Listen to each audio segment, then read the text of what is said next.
My brother and I would see a being when we were kids. It's been 20 years, and after talking, I want to know what it was. When we were kids, we used to be terrified of being downstairs, where all of our toys in our bedroom was. I was around 5 or 6 when this happened. My brother is 4 years older than I am, and remembers it in more detail. The most specific time I can remember is when he said to me, "Someone keeps peeking at us." And when I looked down the hall, I saw a black, misty thing with a pitch black and bluish face, almost phasing back and forth behind the half-open door. I didn't like it and didn't try to look ever again because I was scared. We had bunk beds, and one night I was sleeping on the top bunk and felt like my brother was trying to push me out. I couldn't stay on and I fell off, hit my head really hard on the frame, and got knocked out. When I came to, I was crying, and my mom had me on her lap with some frozen peas on my head. My brother was sleeping on the bottom bunk and never the top. He told me that he saw a face in the wall that night when he went to get my mom after he heard me fall. We drew a ton of X's on the carpet to protect us from the monster. I don't know if that's relevant to figuring out what it is or not, but we got in a lot of trouble for it. I'd also wake up with my room looking like someone dumped all of my toys out everywhere. I hated it because I'd get blamed and have to clean it up. The only time I've ever sleptwalked was when this was going on as well. I started sleeping upstairs after a while, and I'd end up in the downstairs with the lights off and crying when I'd wake up, having no clue where to go because it was so dark and I wouldn't know where I was. Other times, I'd wake up at the top of the stairs, and sometimes I'd see it at the bottom, but not as often. I haven't had anything that frequently and consistently happens since. The last time anything happened, visually, was a few years ago. I was in a bad spot, and my ex said that she saw something really dark and really scary next to me. She doesn't believe in paranormal things, and so just played it off as a daydream. I'm bringing this up also because my current girlfriend and I were staying at her parents' house, and that night, we saw 3 tall, dark things standing over us, trying to inspect us or something. I hid us under the blankets, but she saw it too. It came from outside and moved the same way, phasing almost. It was similar, but different. It also seems like things are starting to happen, and I don't really know what the fuck is going on.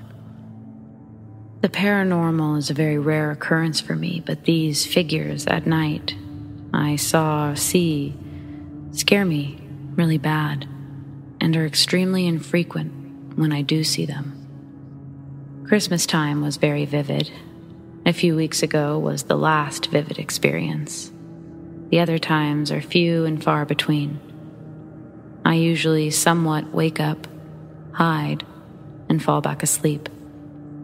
So I'm unsure if they visited or not, since I wasn't fully awake and aware of what was going on. These current things are tall, with near pitch black skin, and are slender. They haven't hurt me or my girlfriend, but they physically touched my blankets that night, and I can't pretend that it's just a mind game anymore, not after that. She saw them too. So, can anyone help? Or at least help me figure this shit out? I'm a grown man, and I can't fall asleep without hiding myself every single fucking night. Is it possible for anything to live in or around you and just appear infrequently, whenever? I'm not sure if I should be worried or not. I don't know what to do here. I've never looked into this stuff much, and I'm pretty overwhelmed trying to figure things out on my own.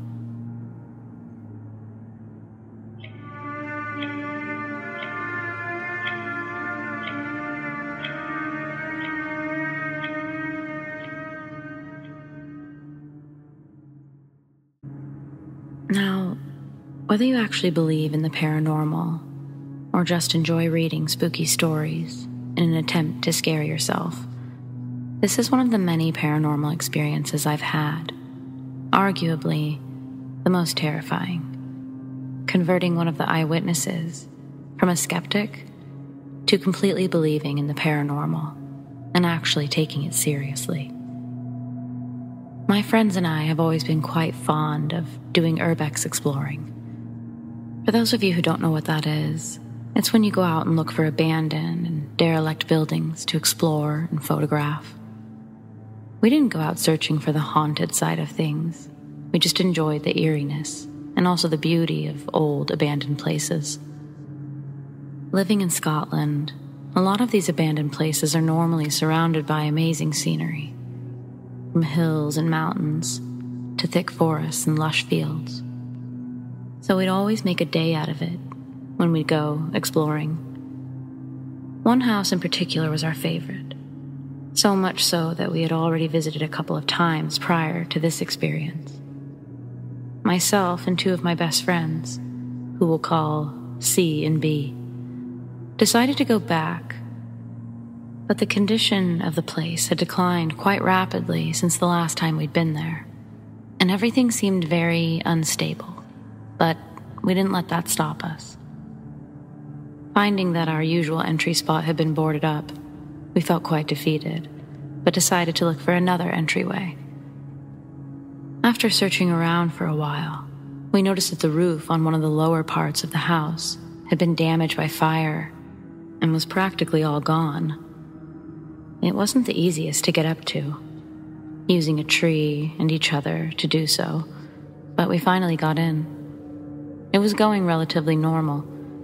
We were wandering around the inside, searching and admiring the rooms that we could still get into, being terrified by the occasional bird, being spooked by our footsteps, and taking photos of the amazing architecture.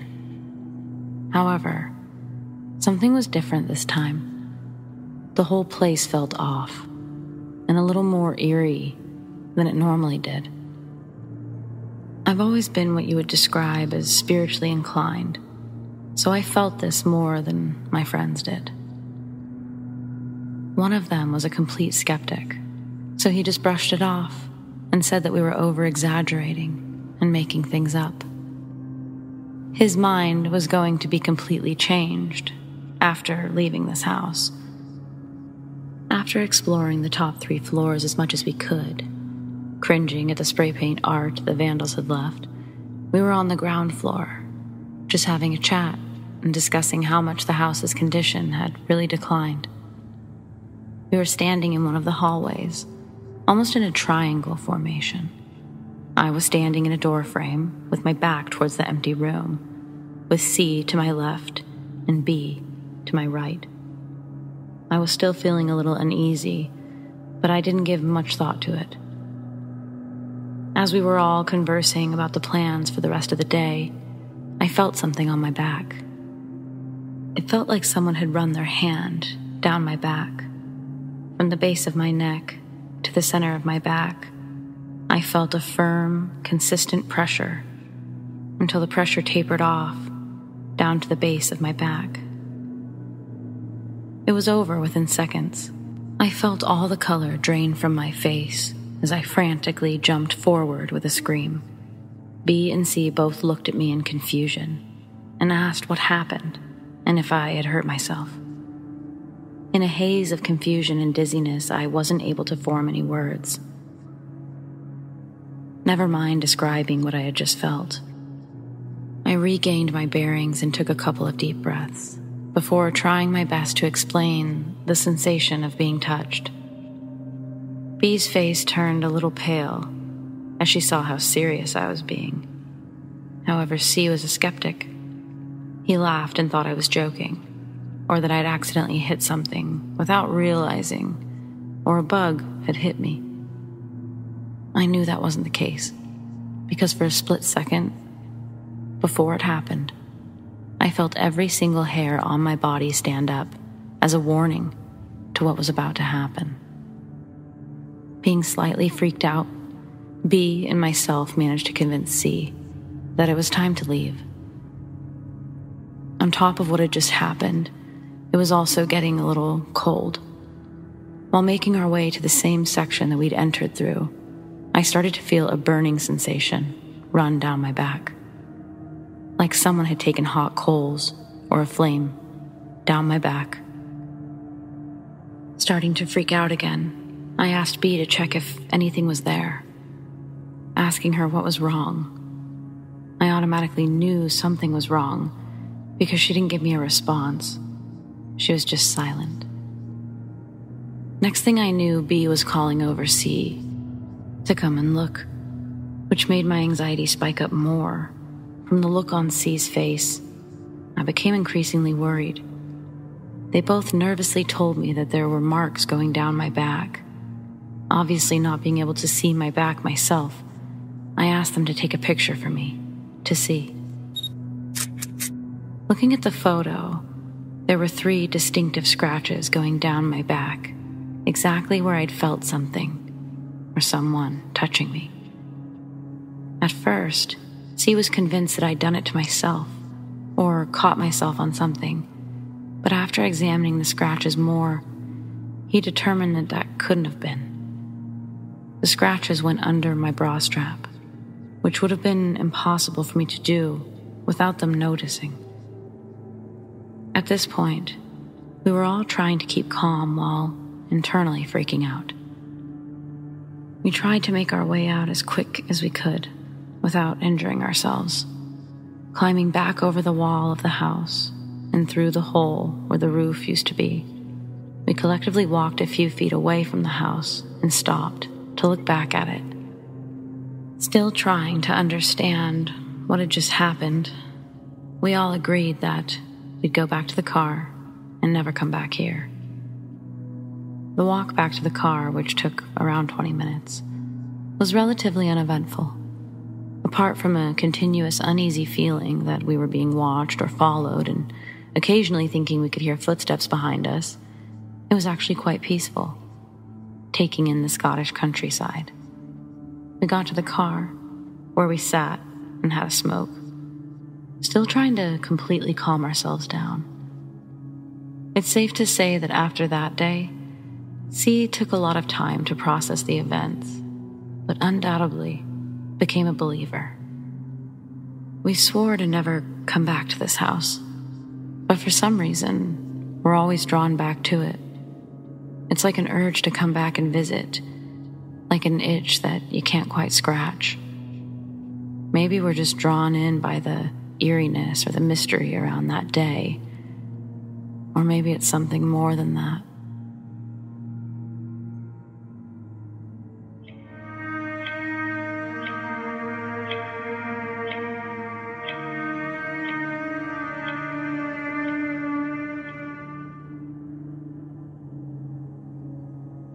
So I experienced something I can't explain, and I can't seem to find any information on. I'm hoping someone out there can shed some light, point me in any direction, or share something similar, or just whatever. Bring it on. So here goes. When I was about 5, I woke up every night at about the same time, I think. And I would turn my bedroom light on and then go get into bed with my parents and go to sleep.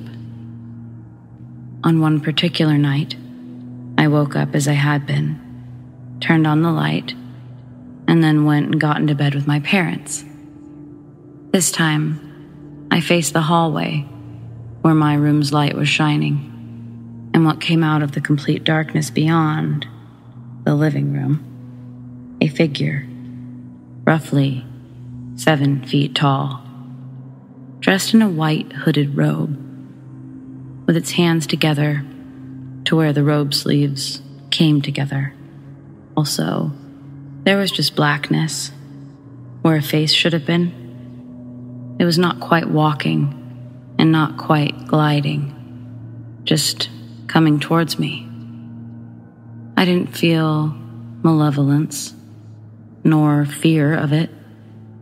However, I did freak out because there was something there that shouldn't have been. So I woke my parents, and my dad, he ran off that ghost. I should point out that this all happened around the time that my grandmother passed away. I don't know if that's important, but I always made that correlation. Anyway, thanks to any that read this, and to any that can inform me.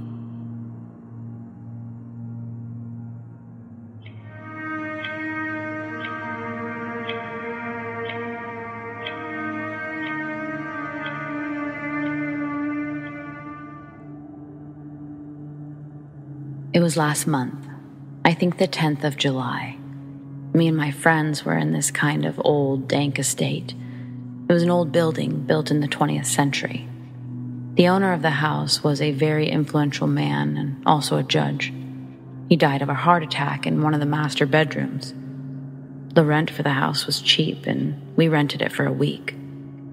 After some Monopoly and other society games, we got bored and wandered around the house. One of our friends proposed that we watch a horror movie. We watched Evil Dead and Drag Me to Hell. After that, we got bored again. So, the next move was obviously to do something interesting, like a seance. We don't know how to do it, so we searched online, and we found something. After the seance, in which nothing happened, we went straight to the kitchen to eat some pizza. In the kitchen, above us, we heard some noises and some kind of footsteps. We went straight to one of the master bedrooms, but we didn't see anything, so we went back to the living room. We had to stay another day in the house before we left, so the next night we tried again to communicate with the departed. But again, nothing happened right then. The day that we had to leave, we saw a handprint on the TV screen. Also, one of our friends had lost his notebook and pen, while the other one, who slept in the bedroom where the footsteps were heard, had nightmares, and they couldn't rest all night, which was strange because he hadn't had any problem sleeping before sleeping in that room. But the strangest thing was when I turned around a bit to look at the house again, and I swear I saw something in one of the windows. Not an old man or something, but more like steam that somehow took the form of an entity, maybe a woman. It was a strange experience because almost everyone heard something, saw something, or experienced something. Everything was normal until we had that seance.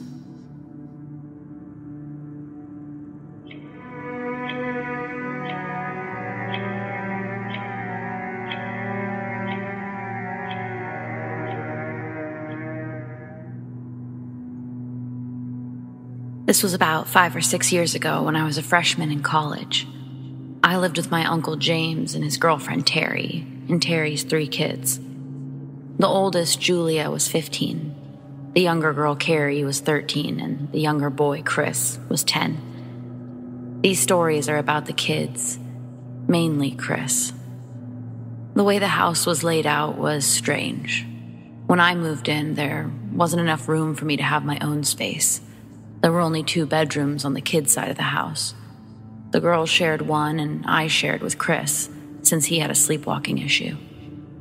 We had bunk beds, and I always slept on the top. Now, onto the stories. Chris would sleepwalk every night. I usually managed to catch him before he would leave the room, and I'd tell him to go back to bed. He would listen, and that would be that, usually.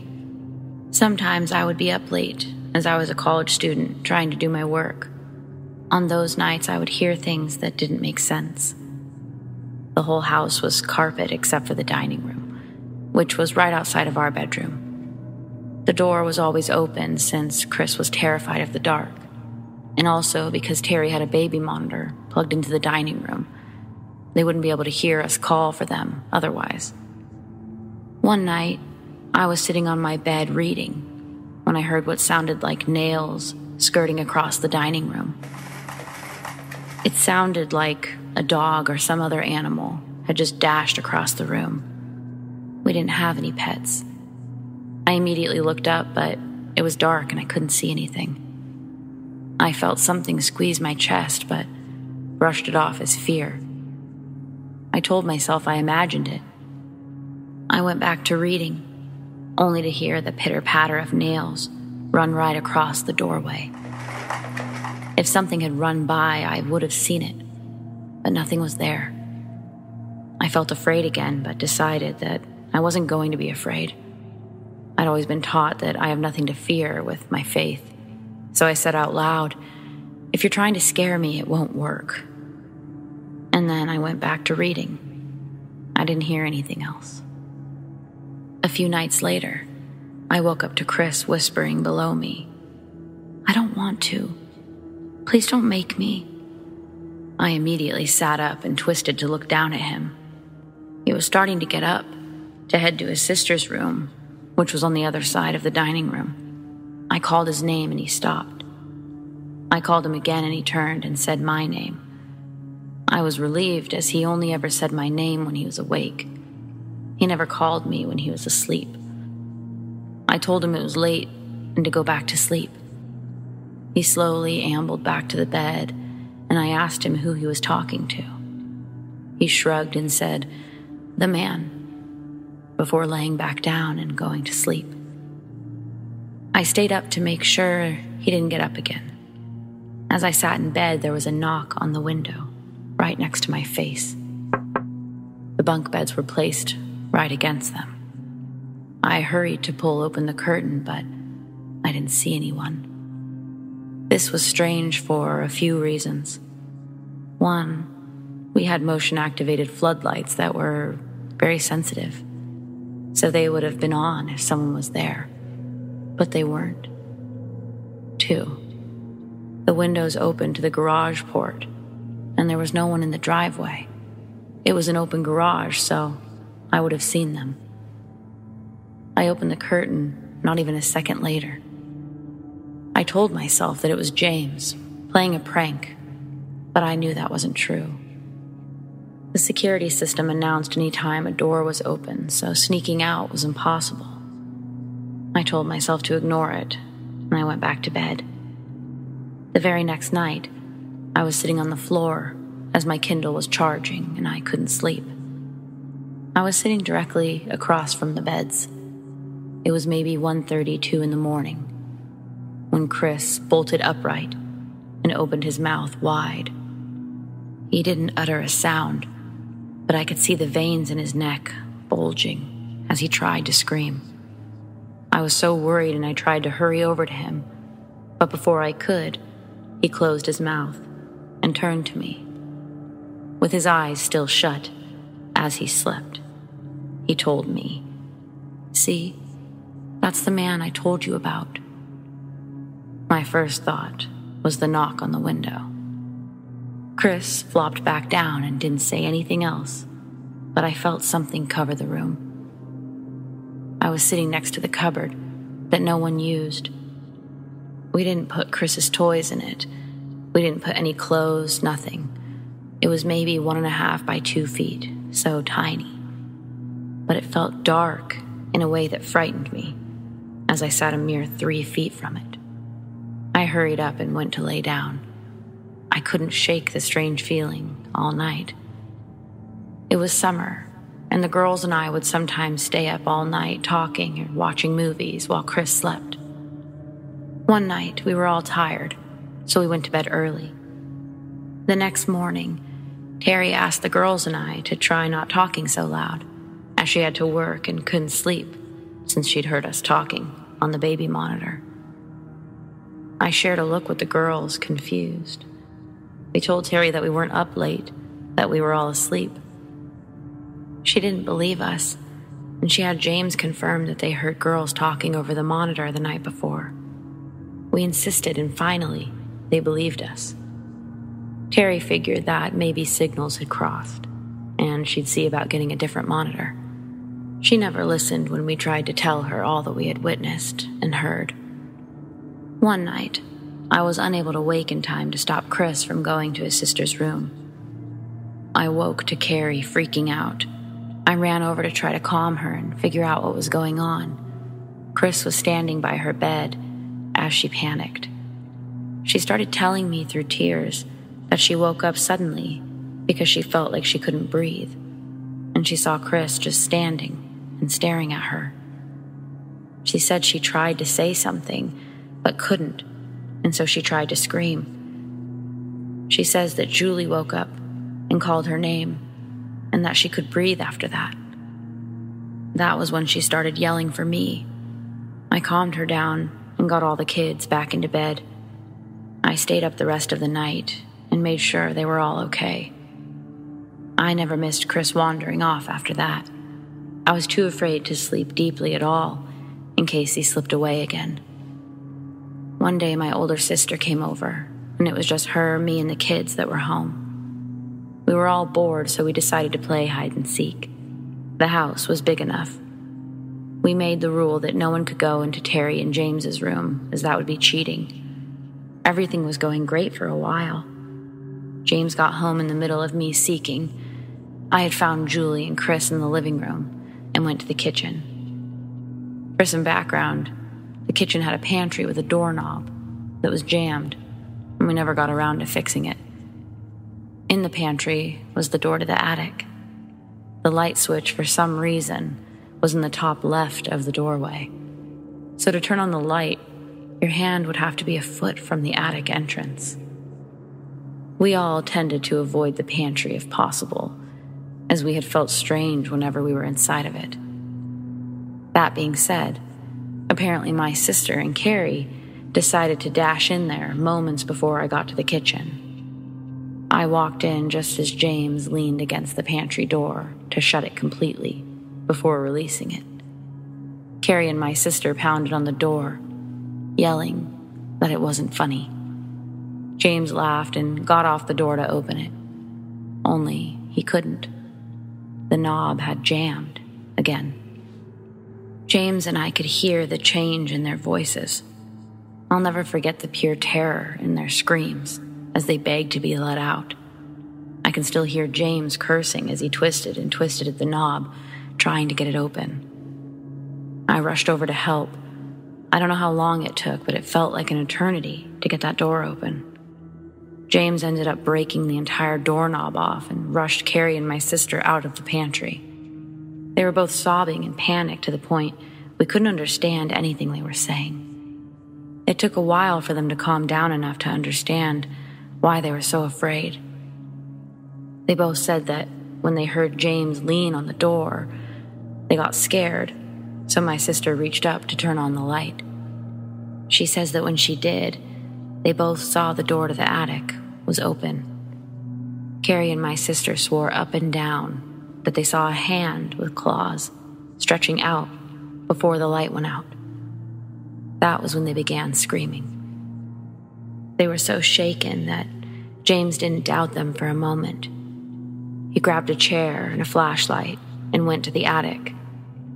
He opened it and examined every inch. James said he didn't see anything, but that he would block off the attic door.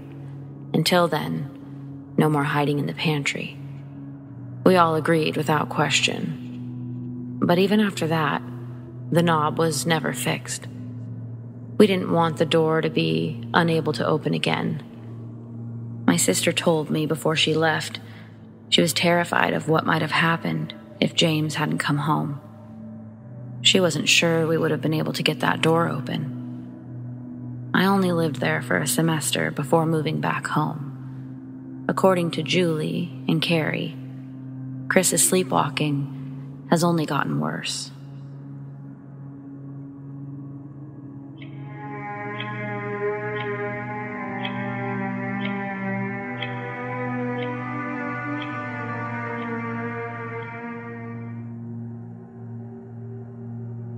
This incident happened when I was in university.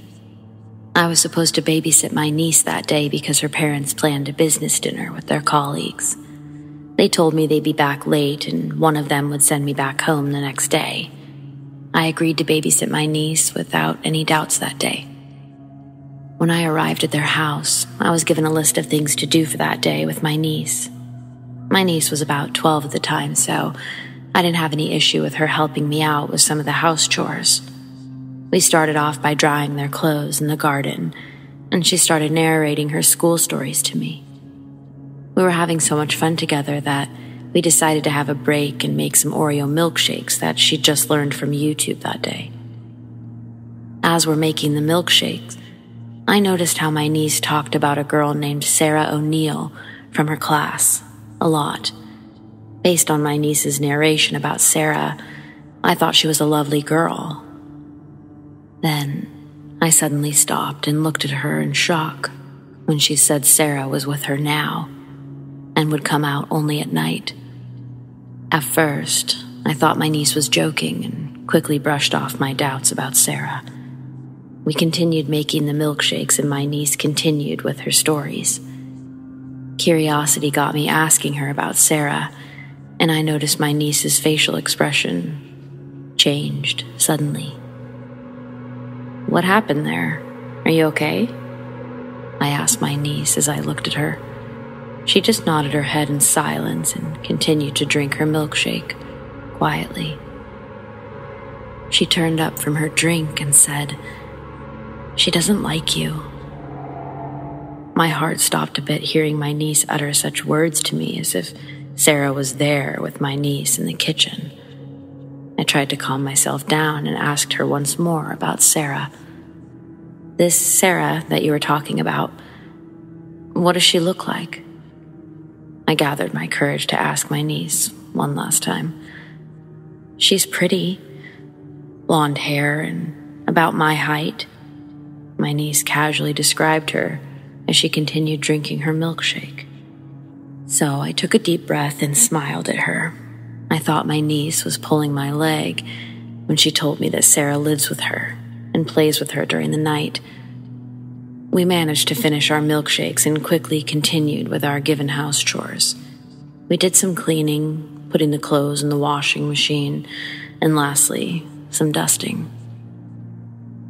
My niece and I were very exhausted after completing the house chores, so we decided to watch a movie just before heading to bed that night. I told my niece to choose the movie as I wanted to make some hot drinks for her and myself. I came back with the hot drinks in my hand and realized she'd already chosen the movie from Netflix and was waiting for me. "Sarah likes this movie. She told me to choose this movie, but she also said that if you don't like it, you can change it." My niece said this as she sat comfortably on the couch. Again, I could feel a knot in my stomach, and my heart was beating fast upon hearing my niece utter Sarah's name casually. "Where is Sarah? Can I see her?" I played along with my niece. "I told you, she'll only come out at night. Now she's sleeping." My niece didn't even flinch a little. "Now is night, sweetheart, so where is Sarah?" I pushed my luck again with my niece. My niece smiled at me suddenly and said, "She's right behind you." I quickly turned around and I saw nothing behind me. My heart was thumping hard in my chest as I looked back at my niece. "There's no one there, honey," I managed to speak up.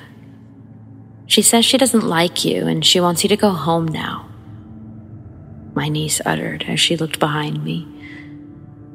"Okay, time for bed now," I said as I ushered her upstairs to her room.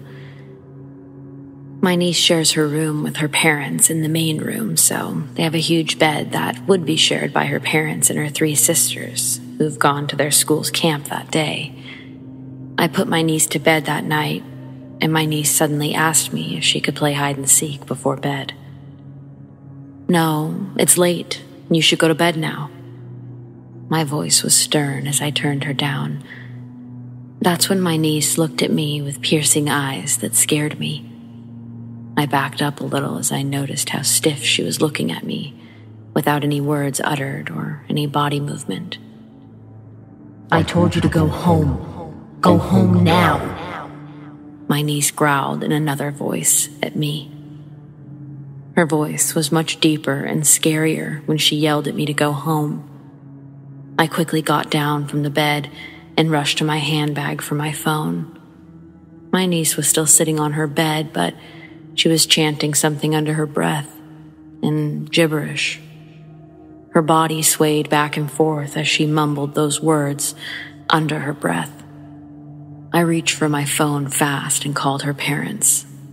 I narrated the whole story to them and told them to come back as soon as possible. I was worried if this problem didn't get solved immediately, it might get out of hand.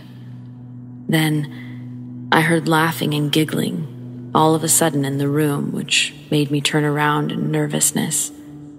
My niece was talking to someone, laughing and giggling, as if there was someone with her on the bed. I watched her laugh and talk alone in horror as I waited for her parents to arrive that night. Her parents came back that night and asked me what happened again, and I told them everything. I told them about Sarah O'Neill and that she'd only come out at night to play with their daughter. Without any hesitation, her parents immediately called a priest from a nearby church. I wondered why they were rooted to the ground with fear when I uttered Sarah's name. Sarah O'Neill recently died in a car crash 2 weeks back. My sister-in-law explained as her voice broke.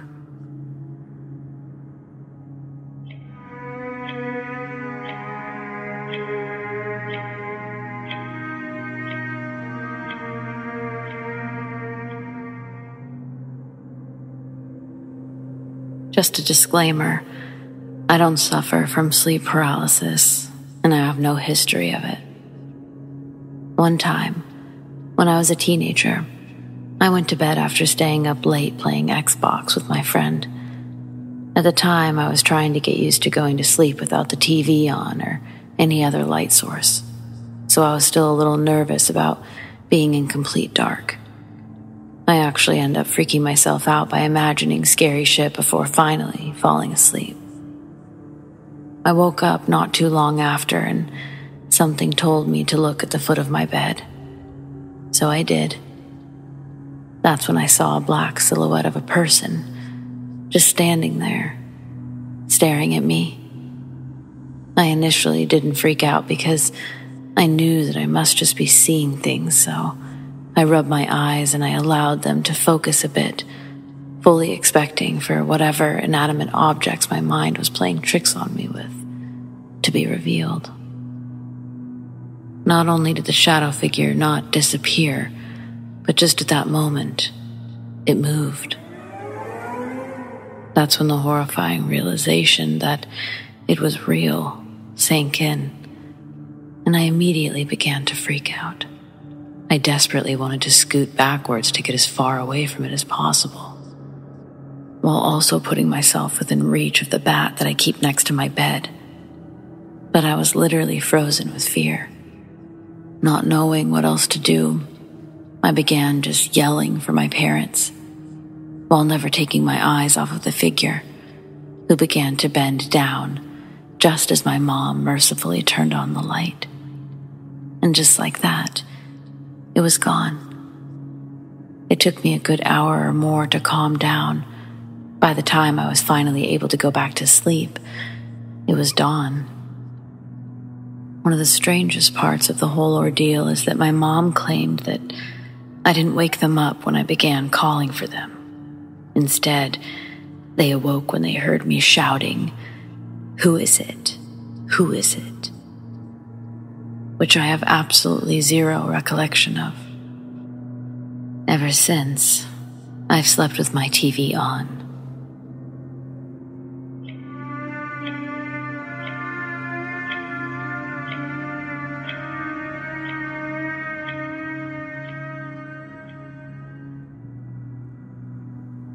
Not too long ago, I was home alone while watching some 100 Days Minecraft Demon Slayer stuff, and I heard the door to the basement door open. Now, the kitchen door has a specific squeak that I'm very used to by now, due to me living in this house for almost 12 years. This was around 9 a.m. My mom left at 8:45. I was confused because my mom wasn't supposed to be back yet. She was supposed to be gone for around an hour. I got up and I grabbed a bat, knowing that shit was about to go down. I slowly crept towards my kitchen, and by the time I got to the dining room, I heard the door close. This door, by the way, is hard to open at a certain point. I walked into the kitchen and I heard loud rustling coming from the other side of the door. I gripped the baseball bat tight and walked over to the door and opened it. The moment I opened the door to the garage slammed. Note that this door is heavy and it can't really be moved by an air vacuum. I thought it was my mom, and it was just a coincidence, and she was bringing in the recycling bin. But I saw no recycling bin. I still thought it was a coincidence. I opened the door, thinking I'd see my mom. I saw no proof of anybody. Freaks me out even writing this. Also, it's just the more that I think about it, the more it becomes clear that it wasn't anything that science can explain.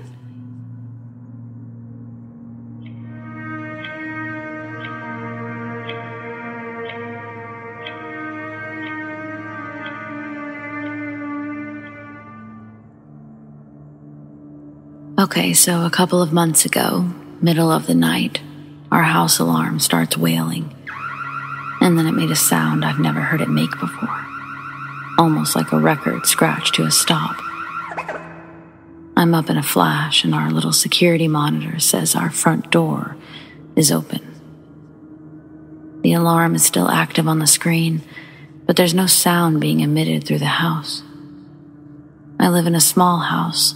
The security panel's in my room, and the front door is located in the living room, right outside of it. I grab my pistol and I slowly lean my head out my bedroom doorway. The front door is indeed wide open. But my 3-year-old daughter is also standing on the porch in her blue Paw Patrol pajamas. I'm bewildered at what I'm seeing. I set the pistol down and I dash to get her inside. There's no way she's able to reach, let alone unlock 2 deadbolts, one being a slide chain. I knew this, and as I put her back to bed, I still pondered the idea of how did she manage to do that, rather than simply, how did this happen? I thought she was sleepwalking at first, because why else would she be walking around at this time? But she was wide awake. She told me she was playing. When I asked, how did she get outside? She says, door was open. I wanted to believe somehow, some way, she was able to accomplish this feat. I really did. So I ignored it. Now, last night at 2 o'clock in the morning, I walked into the living room and I saw my daughter playing peekaboo in the dark.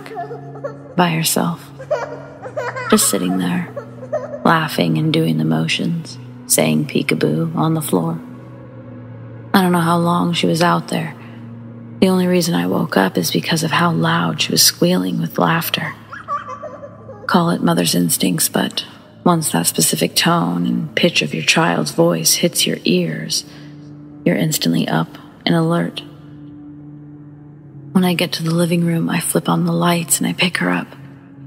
First time I've ever felt weird in my house. I viewed the front door thing as a problem I could eventually solve, but this was just eerie. When I put her back to bed last night, she was instantly back to sleep. This has creeped me out so much that I'm reaching out for help. Any provided theories are welcome as to what the hell is actually happening and what I should do. help ease my nerves, because all my theories are ending with me getting the house blessed or giving my daughter up for adoption if she keeps doing this interacting with something I can't see stuff. It's so creepy.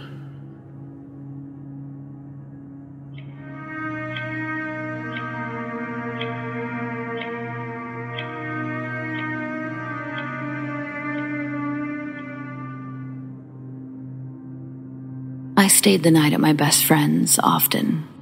I pretty much lived at her house half of the time until I moved states as a teenager.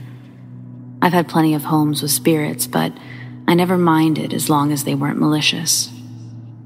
At her house, though, there was something evil in the basement.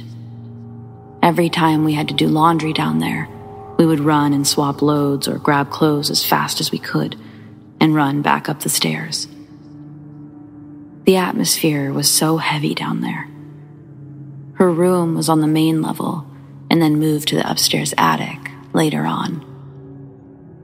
Since the house was old, the stairs were creaky, and you knew which stair someone was standing on because they made a particular creak. Well, the malicious energy would walk up the stairs late at night. You'd hear the door open, then hear it walk up each stair to the top. Then it's like it would always just disappear. Well, one night we were up really late. My best friend fell asleep and I was laying in the bed opposite of her, trying to sleep. The attic was dark besides the light in the stairwell. I grew up with horrible insomnia from trauma, so it was pretty normal for me to lay in the dark, just listening. Well, the door opened. Each stair creaked. No big deal. Until the malicious energy went past the top of the stairway, and I heard it walking towards me. Each step was heavier than the last. It walked all the way until it was in between both of our beds. The energy was so heavy. I was petrified. I hid under my blanket, like the 11-year-old I was, until I felt like it had left and I could breathe again. I jumped up, turned the TV on, turned the light on, and climbed into my best friend's bed, waking her up. I'll never forget that fear. It was scarier because it never usually went past the top of the stairway. But of course, when I'm the only one awake, it walked all the way up to me.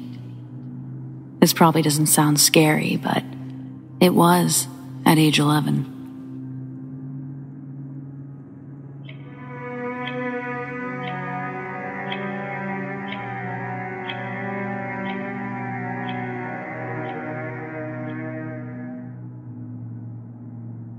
In September, my partner and I signed the lease on a dream apartment.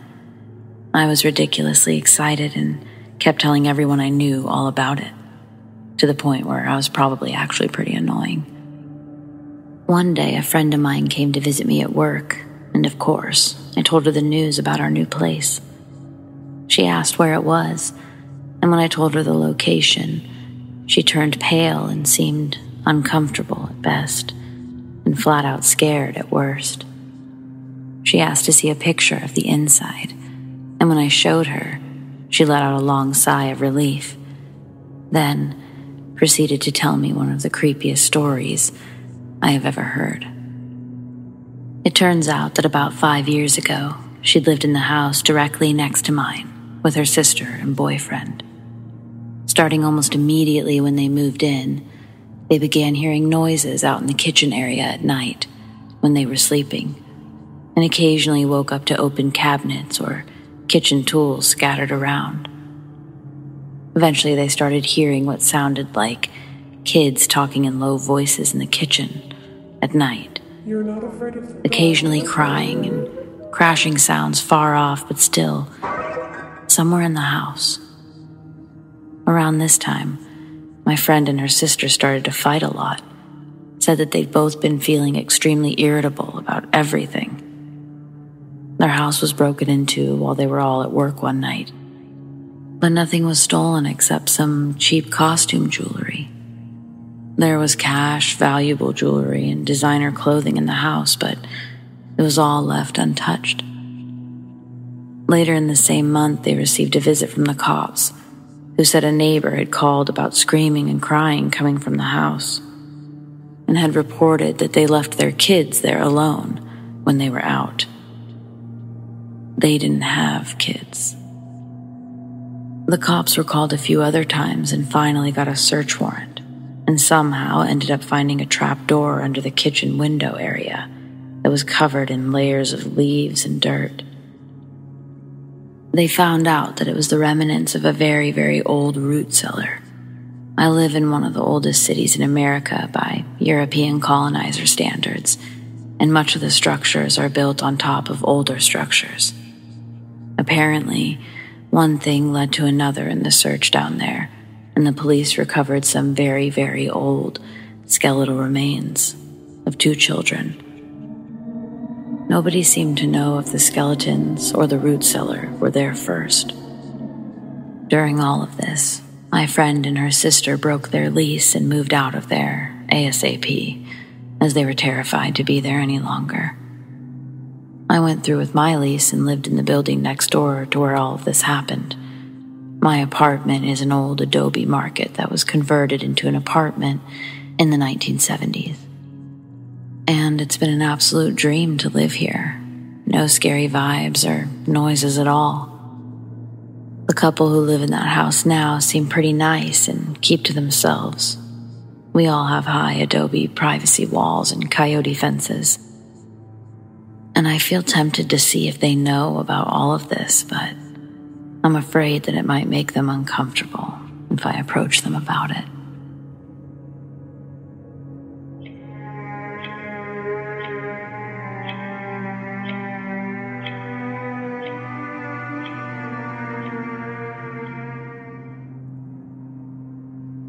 Back when I was younger, I remember going to my grandma's house to celebrate holidays or general family get-togethers. You know, the usual stuff. As far back as I can remember, I always had the weirdest feeling being in her house, more specifically, the basement. I remember any time I'd even come close to the stairs that led to the basement, I'd get the most unsettling feeling. I couldn't even set foot on the stairs without feeling as if something was going to come out of the shadows and get me.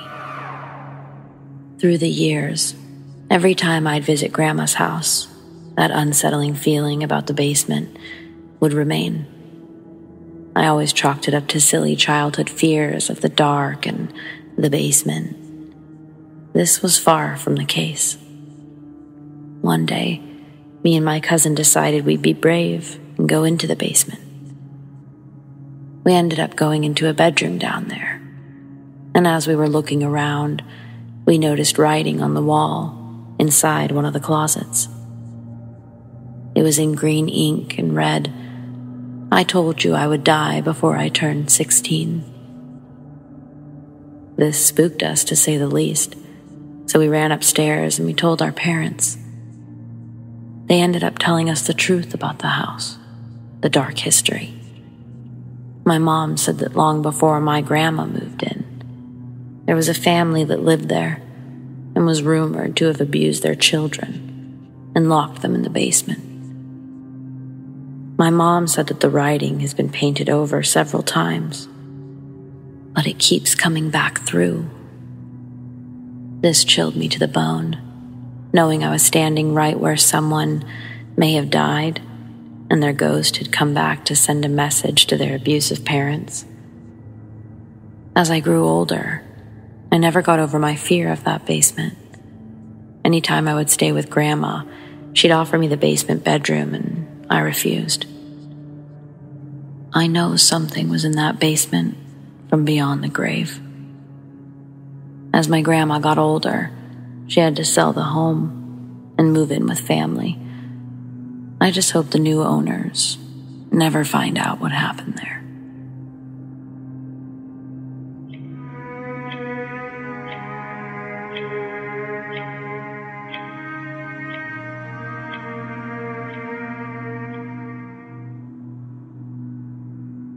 This is the second time this week I saw this man with a hat standing in the same spot, looking at me. Please note, I was not under the influence of anything. I don't have a history of mental disorders, and I don't have sleep paralysis. I was able to move and walk towards the man. But here's what happened. My dog barely barks and always sticks to my side. She woke me up at 2 a.m. barking in the living room and digging at the floor frantically. This was highly unusual, so I woke up to see what was the matter. From my bed, I could see into the living room because my door stays open. When I woke up and looked into the living room, I saw a tall man in a dark suit, wearing a hat, staring at me. He kinda had the style of a 50s detective. I jumped and I was terrified because someone was in my house. I looked for my pepper spray and slowly moved towards him with my pepper spray. And he disappeared. But my dog kept digging at the floor and barking frantically. I went over to my dog to see what she was digging and barking at, and I didn't see or hear anything, but an eerie feeling was left in the room. I kept pulling her away from the spot, distracting her with toys and treats, but she was disinterested in my distractions, and she kept going back to dig at that same spot 4 times. She was fixated and unusually energized at 2 a.m. I can't help but think my dog saw something too. Has anyone else ever had any experiences with a hat man?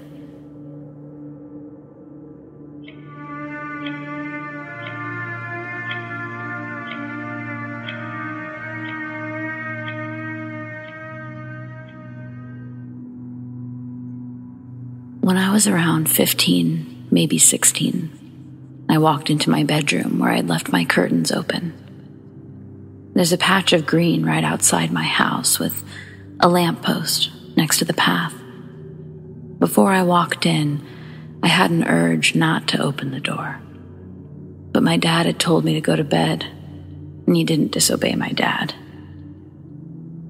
As much as I was scared to open the door, I knew I'd be in trouble if I didn't. So as I opened the door, I realized I'd left my curtains open and it was now dark. As I went to close the curtains, something caught my eye on the wall behind me. I didn't shut the curtains. I turned around and I saw the shadow of a woman from her shoulders up, with curly hair. It was on the wall. I had just been by the window and no one was out on the green or near the lamppost. I was on the 2nd floor, so there's no way of being right outside the window. I walked out, shut my door, and shouted at my dad, who must have seen and heard how scared I was. He came and looked at the wall. The shadow was still there. He checked outside the window, and he went white as he turned to look at me. He trembled and said quietly, "But there's no one there." He suddenly shouted at me that I was to stay in my sister's room. It was right next to mine. It also had a window looking onto the green. She had no shadow. The next day, my dad brought a woman around, and we were told to leave, and she looked at me, concerned. When she was leaving, I heard her say, "She'll be safe for now, but I don't know what else is following her." Even 12 years later, this memory keeps me up at night. It's becoming more intense and affecting my sleep. Can anyone advise what this entity was, and am I safe?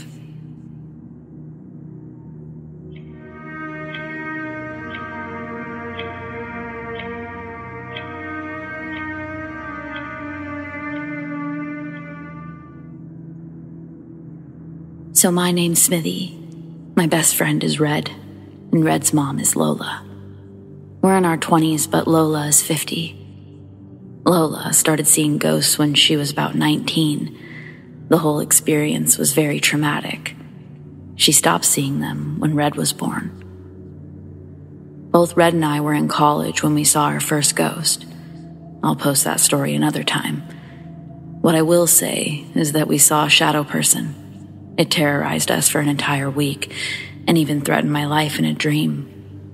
Red and I went our separate ways for a couple of years. I really didn't experience anything paranormal, but Red did. She would often wake up to feeling like she was being watched, or she would see a shadow in the corner of her room. That didn't stop when we moved in with each other 2 years after the shadow person incident. I forgot to mention that Red, she was around 19 when she first started experiencing the paranormal too. We moved into a basement suite in the ass end of nowhere. The first day in the new place, Red saw something crawling on the ceiling. Over the next 2 years that we were in that place, she would wake up to feeling like something was watching her, but she would never see anything. I once heard footsteps walking from our laundry room to the living room, where I'd fallen asleep on the couch. The laundry room is beside the living room, and the couch is right beside the entrance. The footsteps had stopped in the middle of the living room, and I just refused to open my eyes. I also saw a disembodied head floating in front of the stove light I kept on at night. We moved to the city in August of 2020, and Red started seeing full-bodied shadow figures in her room. She'd wake up and see them standing in her closet or sitting on her bed. Some have tried to talk to her. I just saw the occasional shadow figure in the corner of my eye, but nothing to the extent that she did. On May 22nd, I decided to use an app called Necrophonic. It's basically a spirit box app. Both Red and I just listened instead of conversing with the spirits. We didn't really hear anything aside from hearing our names a couple of times and a few creepy phrases. I had recorded the spirit box with my iPhone screen recorder, and I put them in an editor where I slowed down the audio. I go by a nickname, so when I heard my birth name being said, it kind of freaked me out. I also heard Red's name being said. I heard other pretty creepy things too. But it got worse when I reversed the audio. I reversed it because I heard this woman speak weirdly. It kind of reminded me of those horror movies I've watched where the demon would speak in reverse. Well, I heard the same lady speaking, but this time I could understand what she was saying. The truth will free them. This is my way. Like your soul, we're always watching. To say I'm freaked out is a monumental understatement. Both Red and I are going to visit a psychic in a couple of weeks to see if we can find any answers as to what the hell is haunting her. If anyone reading this has any information about what we're dealing with, I'd appreciate it if you could let me know. I'll also add the links to the video and the spirit box sessions below, just for those who don't want to watch the full video. I'll answer any questions to the best of my ability. Thanks again for reading.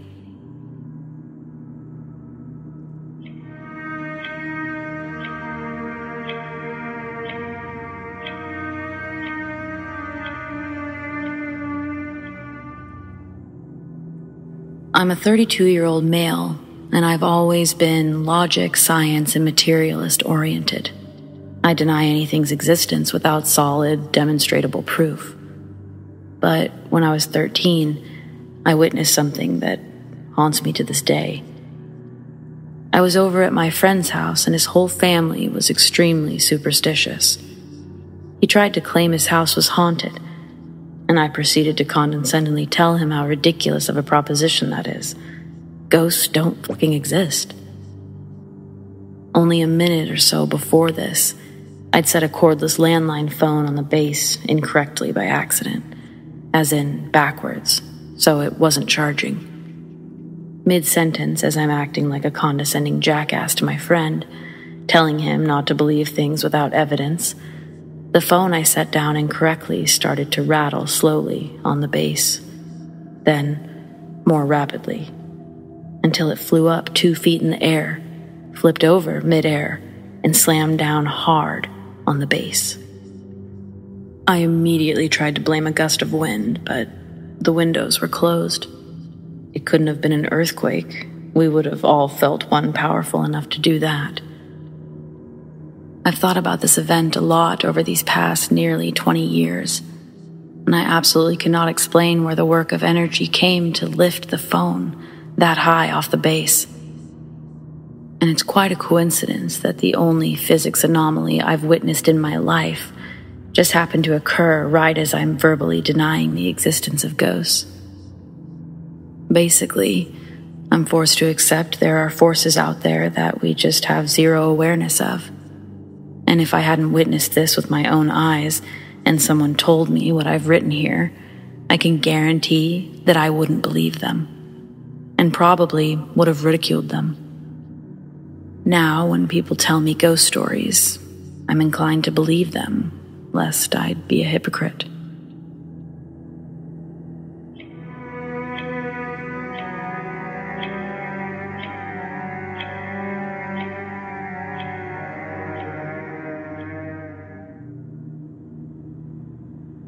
My grandmother would always tell me about knocking that she would hear either a few days before or moments before someone close to her would pass away. It would be around 3 knocks in no particular place. She said she would sometimes hear it at the door, behind the wall, or coming from outside.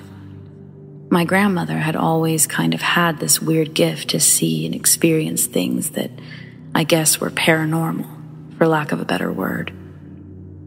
She would always tell me her experiences.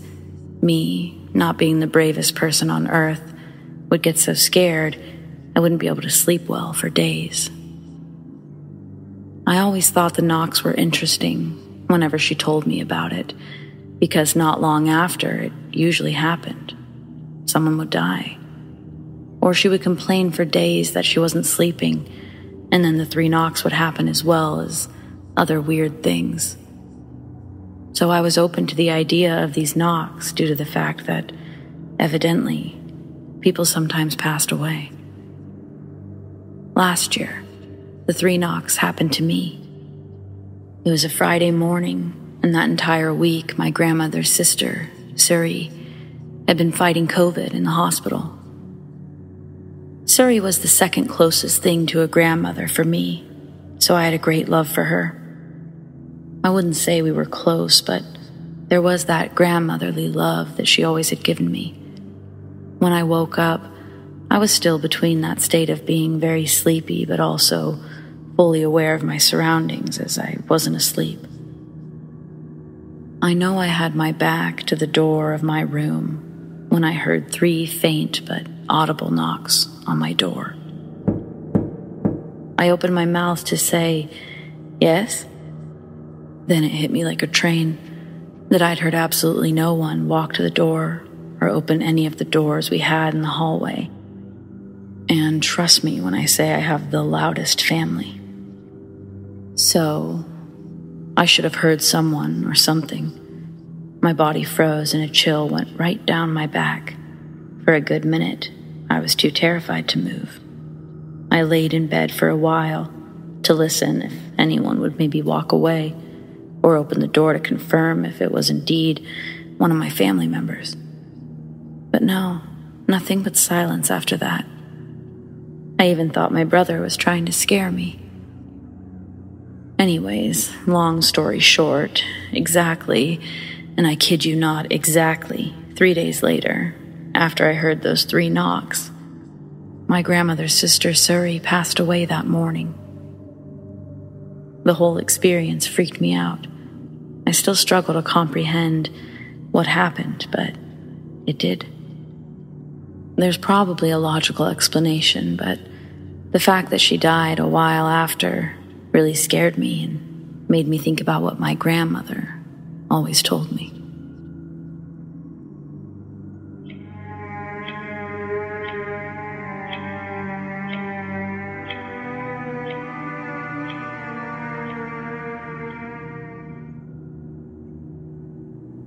So this house my family lived in was supposedly built in the late 17 to early 1800s.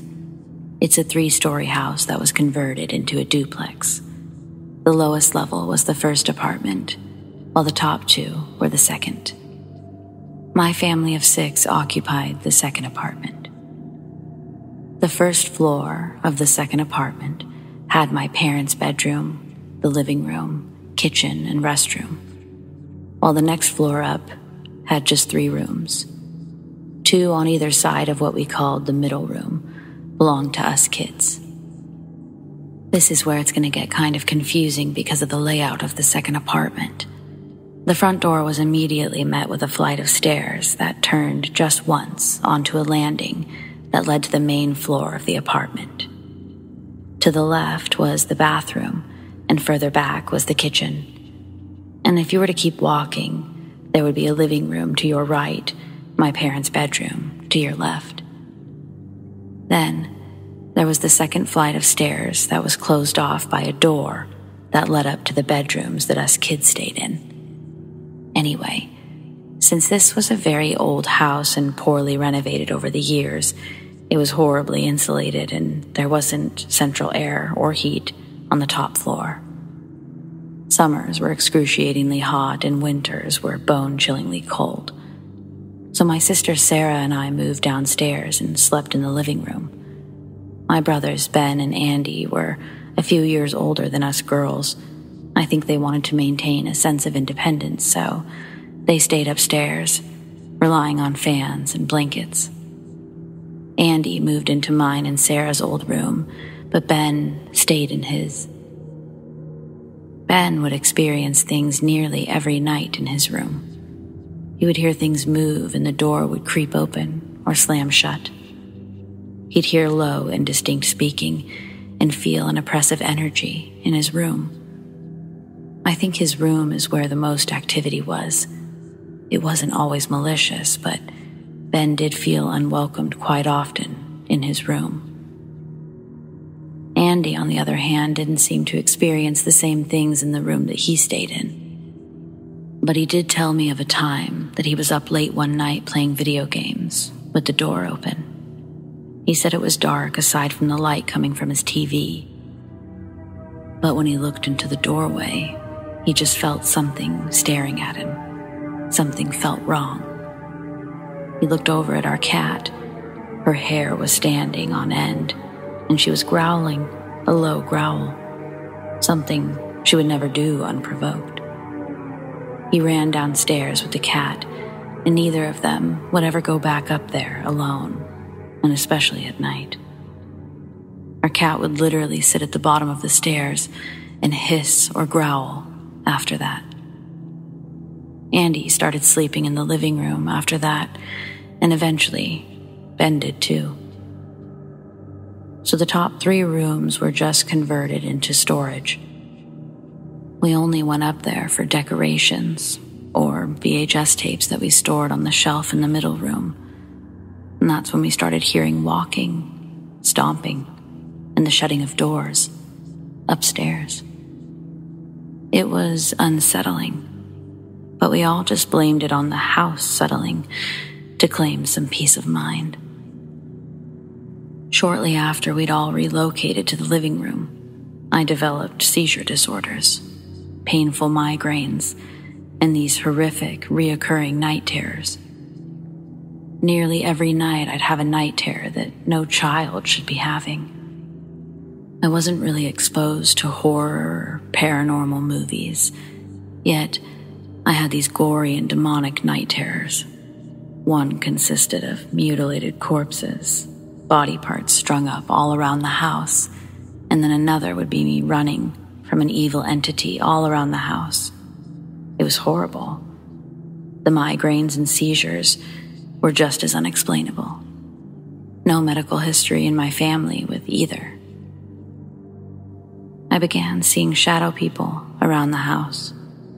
The first one I saw was from the bathroom as I sat in the bath.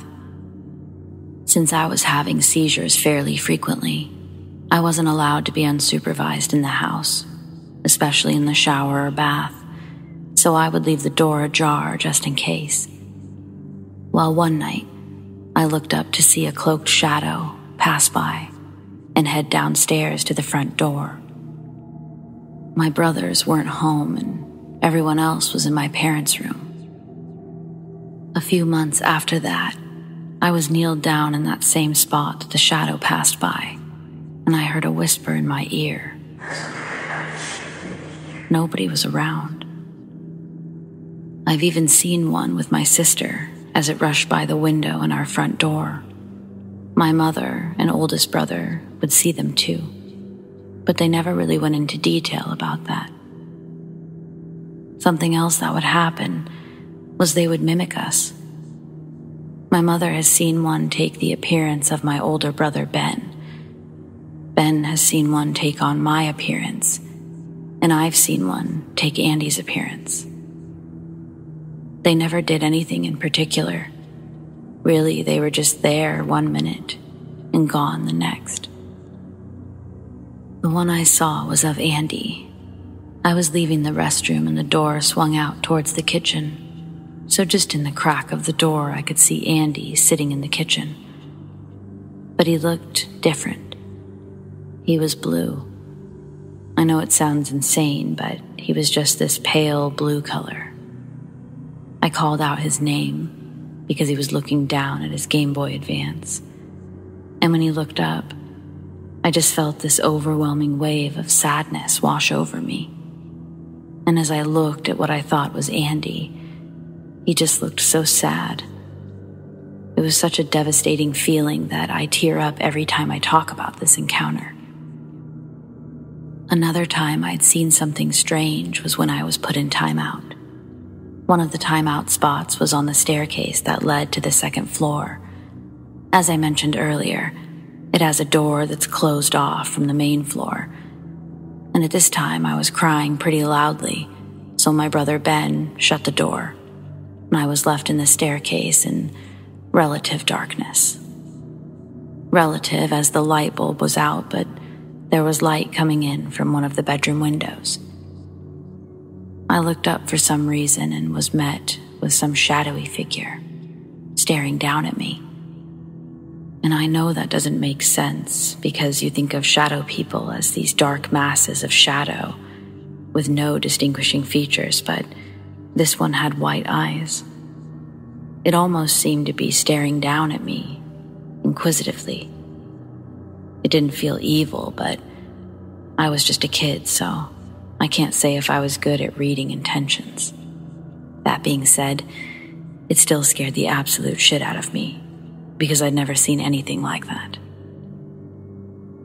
My dad used to sit on the porch, and quite a few times he said that locals would come by and ask if he lived there. When he told them that he did, they'd all have some sort of story about how the home was haunted. Apparently, a man lived there with his two sons. One was disabled and the other was a horrible man. He was violent and mean. Eventually, both boys ended up passing, one of them in the house. Their father lived out his days there as well. We did move from that house around the time I was 15 or 16, and even on our last day there, the spirits were still active.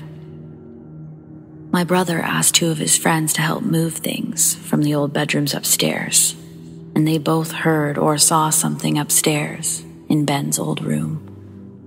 One of them thought he'd heard Andy call for him while Andy was actually outside, and the other saw a man with his face buried in his hands as he sat on an old mattress. They both refused to go upstairs after that, understandably. As for the man or apparition, it's speculated by my own dad that it was the father of the two boys. It's funny because before we lived there, my dad was a solid skeptic of spirits. Now, not so much. As for my unexplained seizures, migraines, and night terrors, they all stopped shortly before we left that house, which I'm thankful for because I sleep easier now. And one of the seizures I had was so bad, I stopped breathing twice, and spent 3 days in the hospital. If you're wondering about the first floor apartment having activity, it was so bad down there that we couldn't keep a tenant for more than a half a year or so at a time. One woman even refused to sleep in her apartment after she said she was strangled with her blanket and told to get out. She literally slept on the porch and hung bottles of holy water on both of our doorknobs. I truly did feel bad for her.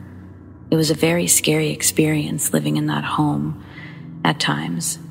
It just sucked feeling uninvited in your own home. There's something I didn't mention, mostly because the diagnosis itself seemed like it was unrelated to the house, but I say it could be unrelated because my dad made poor lifestyle choices when it came to his health. He wasn't active, ate poorly, and smoked daily. Anyway, shortly after his diagnosis, he got pretty sick. I'm not sure why.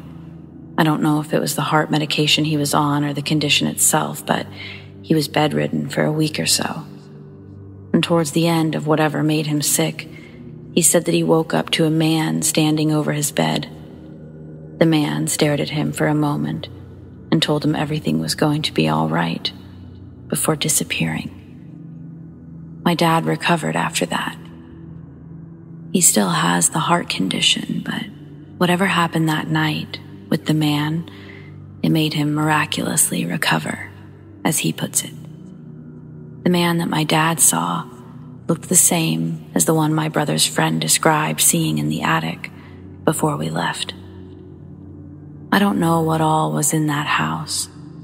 I can say that some of it was evil, but there was something or someone there that seemed to look out for us too.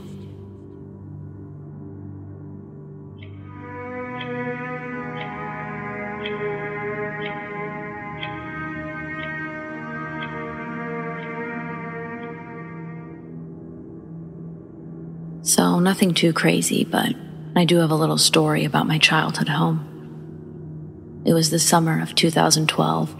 Life was good, and I was up at 2 a.m. watching Teen Nick in my house's den. The whole house was always fascinating to me. One of the first houses built in our small town in Kansas during the Prohibition as a moonshiner's illegal party house. The whole house is a colonial style full of Victorian features. From the outside, it looks like a 2-story, but there are actually 3 floors and half a basement. The architecture was always confusing as to how this was accomplished, but wedged between the top and main floor is a log cabin-themed room, our family room or den. It was a glorified bar room fitted with a monstrous fireplace, an Alaskan moose head from circa 1920, and a salvaged chandelier from the former Douglas Opera House. I hated being alone in that room at night. I always got a weird sensation like someone standing over me when I'd try to sleep on the couch after a long night of TV. My best friend and I also felt this from time to time, sleeping in my own bed, which used to be in the master suite. Never could get the cat or dog to hang out in the den, though. Its door was an inch thick of solid wood and had a very complex lock that remained tucked inside its latch. No previous owner had the key. We never bothered to close it. It would get stuck in the frame because it was so heavy, designed to keep the police out if someone tipped off a booze party. There was a nursery on the top floor that shared a wall with this room. It was sold to us with no doorknob to the small 4x10 room. It became our home office. There was a brand new computer and an all-in-one printer fax that remained unplugged and rarely used. My bedroom was right next to it, and I always slept with my door open. In the middle of the night, I could often see the computer light up and paper would cycle through the printer. Could never get myself to check it until the morning. When we looked at the sheets, there was nothing on them, and we'd just load them back inside. It was my sister and I's favorite place to pirate scary movies. We would close the door as to not disturb Mom and Dad because it didn't latch, But one night, she left me in the room to go get a snack. And when she came back, she couldn't open the door. I was trapped inside. My mom had to use a butter knife to force the handle. I was shook, given the timing. But back to the den. I'm minding my teen Nick business when, out of the blue, I get a call from my friend. She tells me that she's using a Ouija board, which I've always done my part to stay far from. She says that her presence told her to call me. She informed me that I was wearing a black shirt, which I was, and I only own one. I hung up the call and immediately went to my bedroom to wait out the next few hours to daylight. That same summer, my mom, grandma, sister, and I went on one of our late-night drives where we blast oldies while cruising the back roads. As we were driving, an unidentifiable creature ran in front of our car and across the road. None of us agreed on what we saw. We thought it was a very large white rabbit, cat, or small dog. It was moving unthinkably fast for any of those animals. It made it across the road in 2 hops. All the time we joked about it and kept on our way. When we got home and stepped into the foyer, heavy work boots start down the upstairs hall and then down the stairs. They stop at the den level. From the foyer, you can see the part of the staircase that leads to the den. No one is there. We're all looking at each other, waiting for my father to continue his trip down the stairs. He then comes up from the basement, followed by our dog. The cat is chilling in the window on the main floor. We sent my dad upstairs to investigate. He checked everywhere, even the attic. Nothing. It could all be coincidence. When we moved into an apartment that fall, nothing else strange seemed to happen. I am tempted to ask the family who lives there now if they've ever experienced anything. The original owners are buried in the morgue just down the street.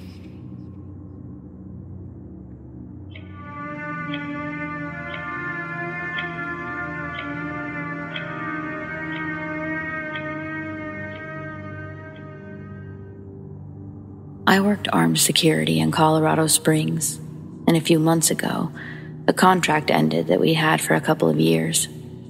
The contract was overnight front desk and building monitoring for a community transitional apartment building. More simply put, a stepping stone apartment building for working homeless people waiting for public assisted housing. I haven't worked at this location since last summer, 2021, and the contract ended early 2022. Primarily, we were hired because overnight, some people caused trouble. Be it homeless from the shelter next door, less than deserving tenants conducting illegal business, or standard issues involving apartment buildings. Security was limited on what we were able to handle, as the building was run by the shelter, and leasing was through DHS and the state. I asked to be pulled after a 2-month rotation working there twice a week, because hey, staring at cameras and walking a small 4-story building for 12 hours at a time is boring. Now to the meat and potatoes of the post. While working there, I got to know a really cool older guy named David. David was a veteran that ended up getting caught up in drugs and alcohol when he got out of the military in the 80s. Though he was homeless for most of his adult life, David never asked for handouts, but instead worked off any debt he felt needed. Even though David was clean from drugs and alcohol for over a decade when I met him, he was suffering from that lifestyle in his old age. But despite his failing health, David got a job working at a deli that's located at one of my company's overnight patrol services properties. A few weeks ago, as I was checking out the shopping center where the deli's located, I noticed the light on inside the deli, and the dumpster behind the store had movement. I checked it out to find David standing next to the trash bags, smoking a cigarette. After a brief friendly chat, catching up, I told David I had to get back on the road, but I'd be back later in the night. Happily, he acknowledged, but asked if I could do him a favor and bring him a fresh pack of Newport Reds, as he would be there for a while. I agreed, and he said, "I just wanted to thank you for being kind to me." 2 hours later, I returned with the cigarettes and a gas station fruit pie. As I came behind the deli, I saw a food delivery truck and a couple of his coworkers unloading. I parked and walked up to them, asking if David was still there. Confused, the men replied that David was dead. Upset, I replied that that was not funny. But the men said seriously that David died just after Valentine's Day. He was on his way home from his shift at the deli. It was a heart attack. Not believing what the men were saying, I stopped at the transitional apartment building on my way to another property to drop off the cigarettes.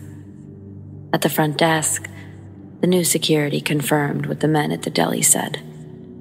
The new security then stated that since he had no next of kin or a will, his apartment was just emptied earlier that week. It's now been about 5 weeks since I saw David at the dumpster. And when I'm working patrol on that side of town, I stop and have a smoke with my old friend, even if I can't see him anymore.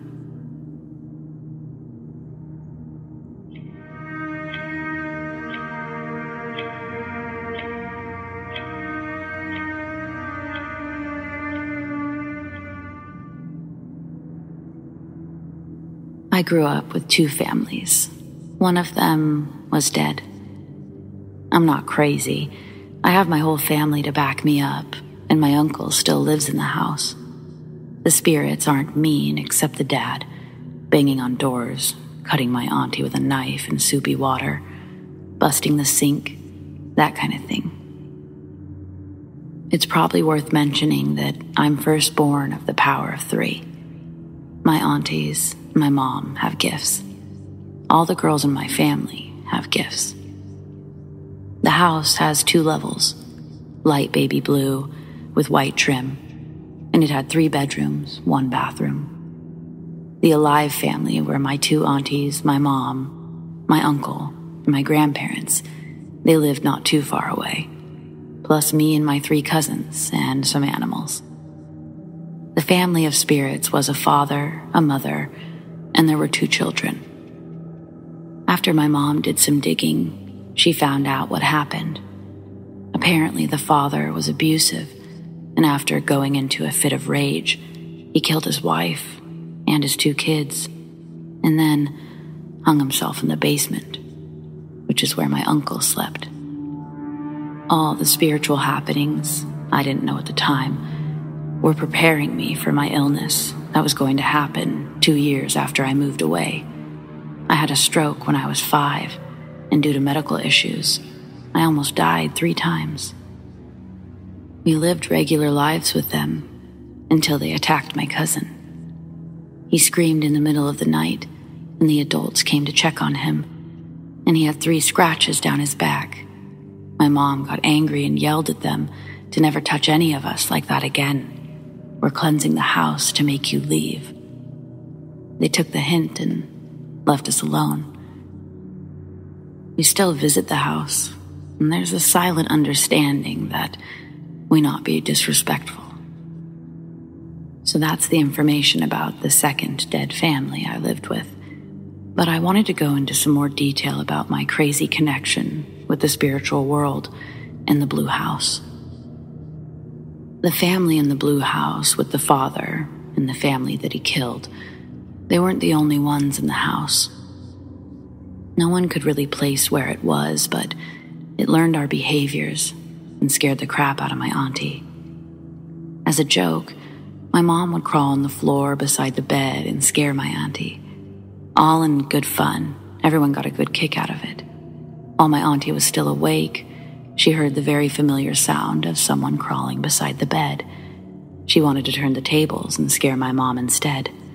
so she kept her eyes closed, and when she could feel that they were nose to nose, she opened her eyes quickly and didn't get a chance to say boo before realizing it wasn't my mom.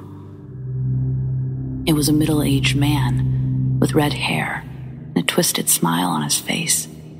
She got up and grabbed me, running to my mom's room, sleeping in her single bed that night. As I grew up and my first cousin was born, the little kids became more predominant. Toys moving on their own, doors closing when told, comfort for being scared of the dark. If you put my cousin and the spirits side by side, you couldn't tell them apart from living or dead. After everyone left the house, the little boy attached himself to me. He's still here with me, making sure I'm safe. I'm not sure what happened to the little girl and the 3 others, but I'm not visiting anytime soon for my own safety.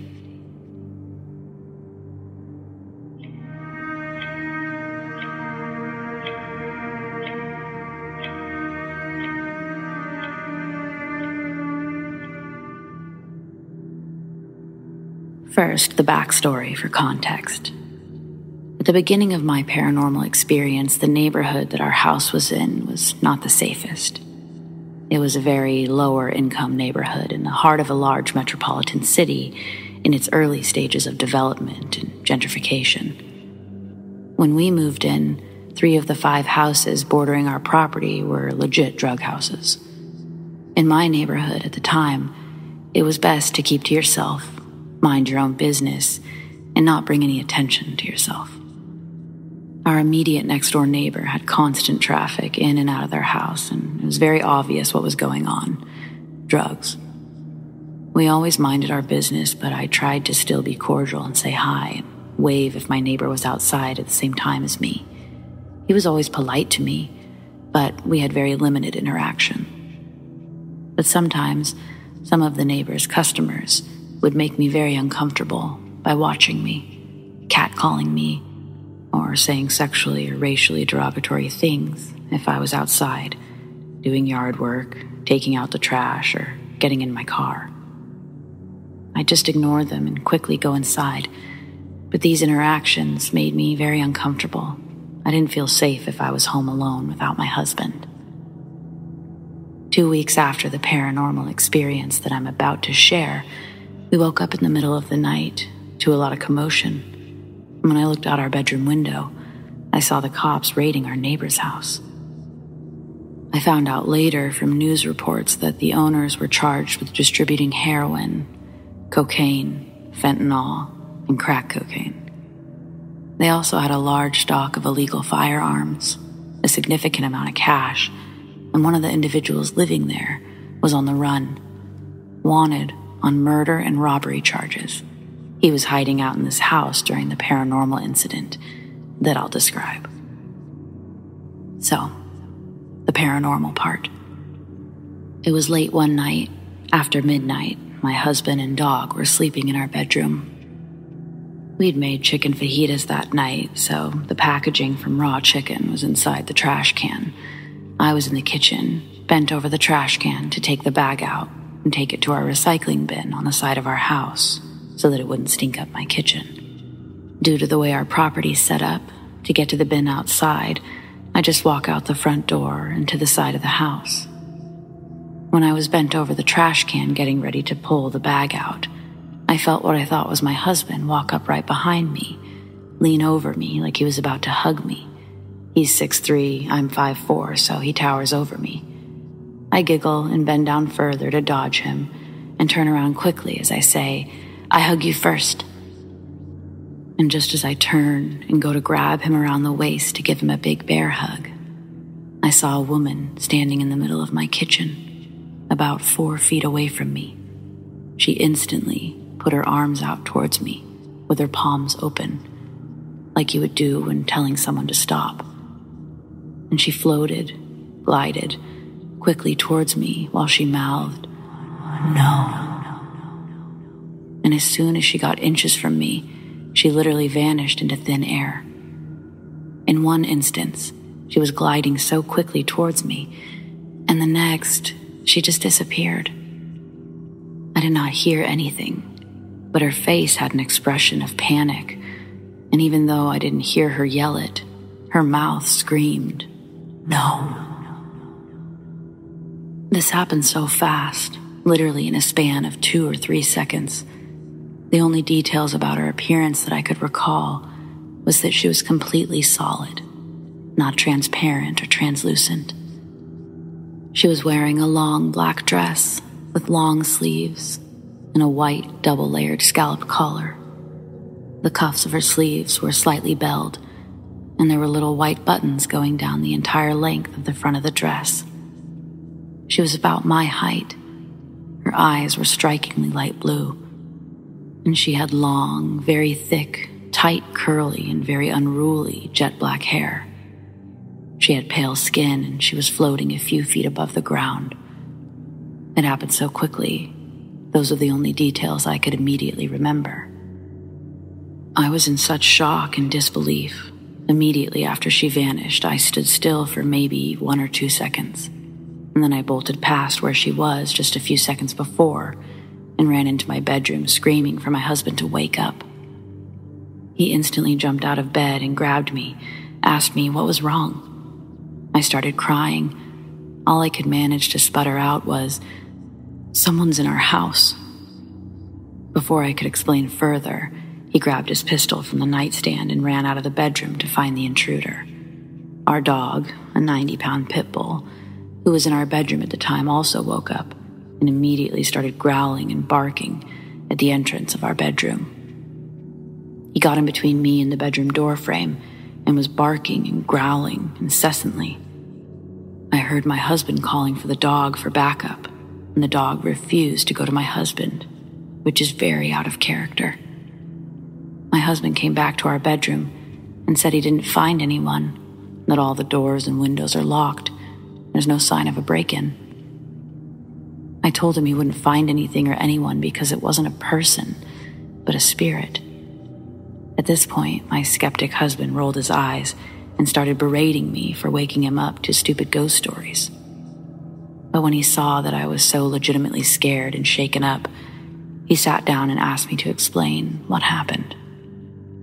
After I told him the story, he just chalked it up to me hallucinating due to stress from work and insomnia, and he held me until I finally fell asleep. The next day, I FaceTimed my mom and told her what happened because I knew she'd believe me, because she grew up in a haunted house and has seen apparitions before. I just needed someone to tell me I wasn't crazy or hallucinating. When I described what the woman looked like, she fell silent and had a look of shock on her face. She told me that the woman I described was my great-grandmother, Gabriella, who my mother was extremely close to. She died before I was born.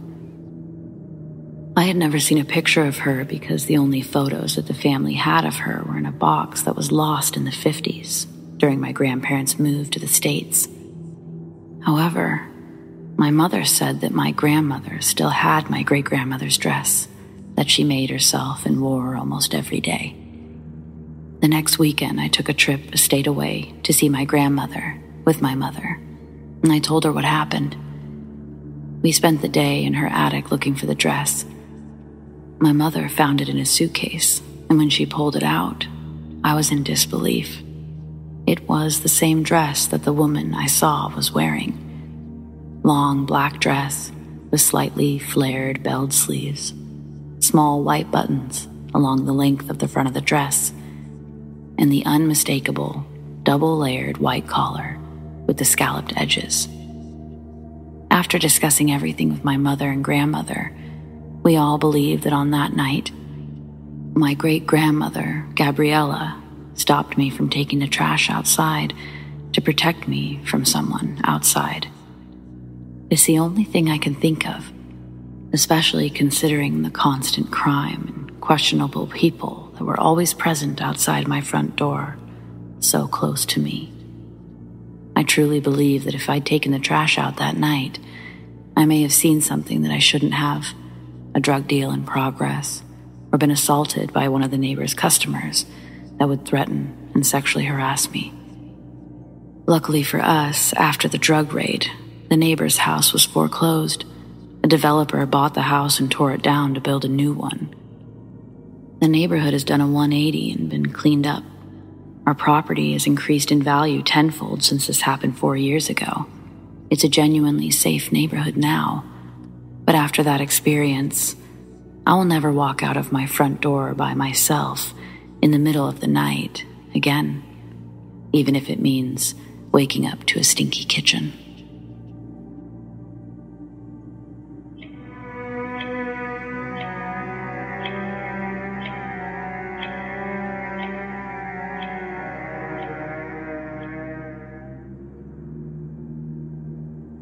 I have many ghost stories to share that have happened at various points in my life. The first one happened 20 years ago or so.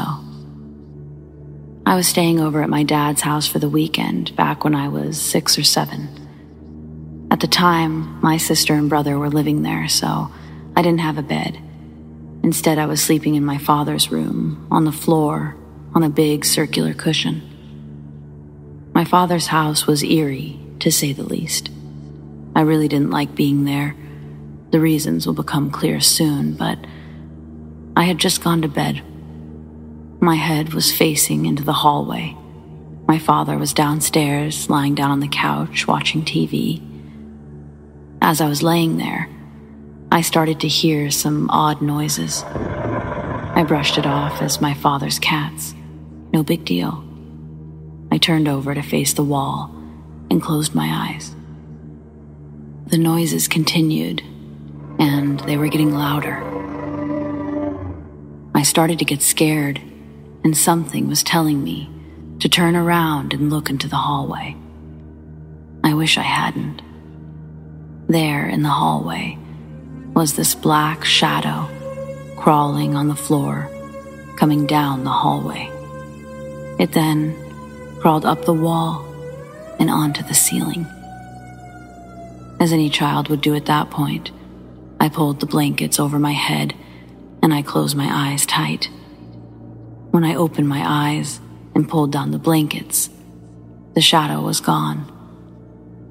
I knew it couldn't have been cats because A, cats really don't climb up walls or on ceilings, and B, I came to find out that one of the cats was sleeping on my father's bed. I never really saw that shadow thing ever again.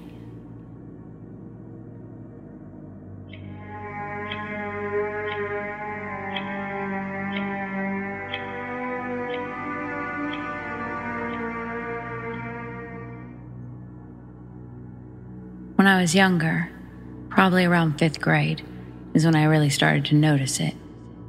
I hated going upstairs with anyone behind me. Or rather, I hated going up the stairs in general. My back turned and walking up. It felt super off. I'd always rush or sort of squeal as I got to the top, positive something was going to grab me. I didn't have a why for this feeling, not that I could remember, so I more thought of it as a thing that I had, that everyone had. A few of my friends liked to poke fun at me, but it was fun, not mean. Still, it gave me a sinking stomach feeling. I noticed my mom had a sort of similar fear or unease. Subtle, but it was there. So, I go on in life just thinking that this is my thing. Some people freak out in the dark. I freak out on the stairs. It's the summer before 7th grade, and my family's heading back to Savannah, Georgia, which is where my family's from and my grandma still lives. It had to have been at least 4 years since we'd been to her home, and I didn't remember it much at all. In fact, outside of calls every holiday, I didn't remember my grandma much either. Sort of sad, I guess, but we got some good chats toward the end, including one that ties into this story. When we got to my grandma's house, it was almost all packed up. The trip was meant to move her to a nursing home a bit closer to our house in Atlanta. My job was to pack up the rest of the small odds and ends in the living room and throw away any trash, that stuff. I grabbed some garbage bags for trash, and then I started looking for empty boxes to put actual non-garbage stuff in. My mom was at the store, and my dad was busy doing a million things, so instead of asking him, I decided to go to the basement to see if there was any down there. I peeked down, and sure enough, tons of boxes. I run down the stairs, and once my feet hit the basement floor, the door slams shut. The sound scared me a bit, but I thought for sure, that's the wind. I head over towards the empty boxes, and I realize that there's not much down there except empty boxes. So I start moving a couple toward the stairs. Suddenly, I hear the sound of empty boxes being thrown around. Quickly, I turn back around to face the boxes, just barely moving out of the way before one of them lands where my head would have been. Without thinking, I head to the stairs. But before going up, I pause. I look and I see the boxes. They're all scattered about. I'm scared and I don't want to be down there, but I'm more scared to run up the stairs. It's as I'm running up the stairs that I finally remember why I'm so afraid of the stairs. Specifically, going up. I feel the sharp sting of something digging into my ankle, and I know I'm going down. I stop my face from hitting the stairs with my hands. I'm having a strange sense of déjà vu, and it's not just that pain that I'm remembering. It's what is causing it. I look down, and I see something that's trying to be a hand, but I can't see any nails, only the shapes of pointed, sharpened, long fingers, blackened and shiny. I close my eyes, and I start kicking and screaming, attempting to crawl. I open my eyes. I see a pair of white eyes peering from underneath the stairs in the darkness. I hear the door open. I feel pressure on my ankle release. And the eyes, the hand, it's all dissipated. I ran up the stairs, and I jumped into my dad practically. I was hysterical. Shortly after I calmed down enough to speak, I told my dad what happened. I showed him my ankle, and once my mom got back from the store, she was lecturing my father about something before coming over to me and looking at my face, saying, "Thank goodness that my face wasn't injured or my head." I kept thinking about how I almost predicted what was going to happen, and how I was able to brace my fall with my hands. I asked my mom, "Have I fallen on those steps before?" She told me, sort of, and continues to tell me what really happened. When I was around 3 years old, my parents lived with my grandma, and before Grandma had it removed and opted into intake and outtake laundry services, the basement used to house the laundry room. My mom was doing laundry one evening, and I was down in the basement with her. She'd needed to bring me upstairs to the bathroom, so she grabbed me by one hand, slowly walking me up, me following behind. She said that I suddenly stopped walking, and I was looking down, underneath the stairs. When she leaned down, she saw a pair of bright white eyes. Horrified, she reached to grab me.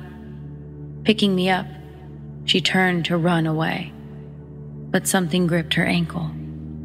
Dark, sharp claws.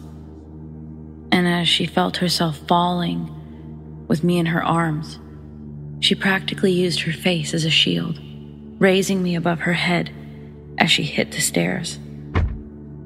The fall actually knocked my mother out, and she still has a scar on her eyebrow from it. It sits under her bangs, so it's almost never visible. I never knew where it came from until she told me that story. I wasn't hurt in the fall. My grandma found us shortly after. I was sitting above my mom crying, terrified, couldn't come up the stairs. It wasn't until the ambulance and fire department came that anyone was able to move me. I'm glad I don't have all those details, and that I'm just left with a little bit of fear of being followed in the stairs. My mom, on the other hand, well, that's why we really moved to Atlanta, I guess, and why we don't have any stairs or a basement. On that trip home, I made Grandma tell me. Well, I made my parents let Grandma tell me about her house. Grandma says, point blank, her house is haunted, saying that she doesn't know what that means, but she knows that it's been packing some sort of evil down there in the basement since her second husband bought the place. There is such a thing as too good a deal, you know? If something sounds way too good to be true, it just is, plain and simple. That's what she said to me, and apparently to her husband too, but he bought the place anyways. I'd asked her to look at my ankle and tell me how something could do that. Something that's nothing more than a ghost.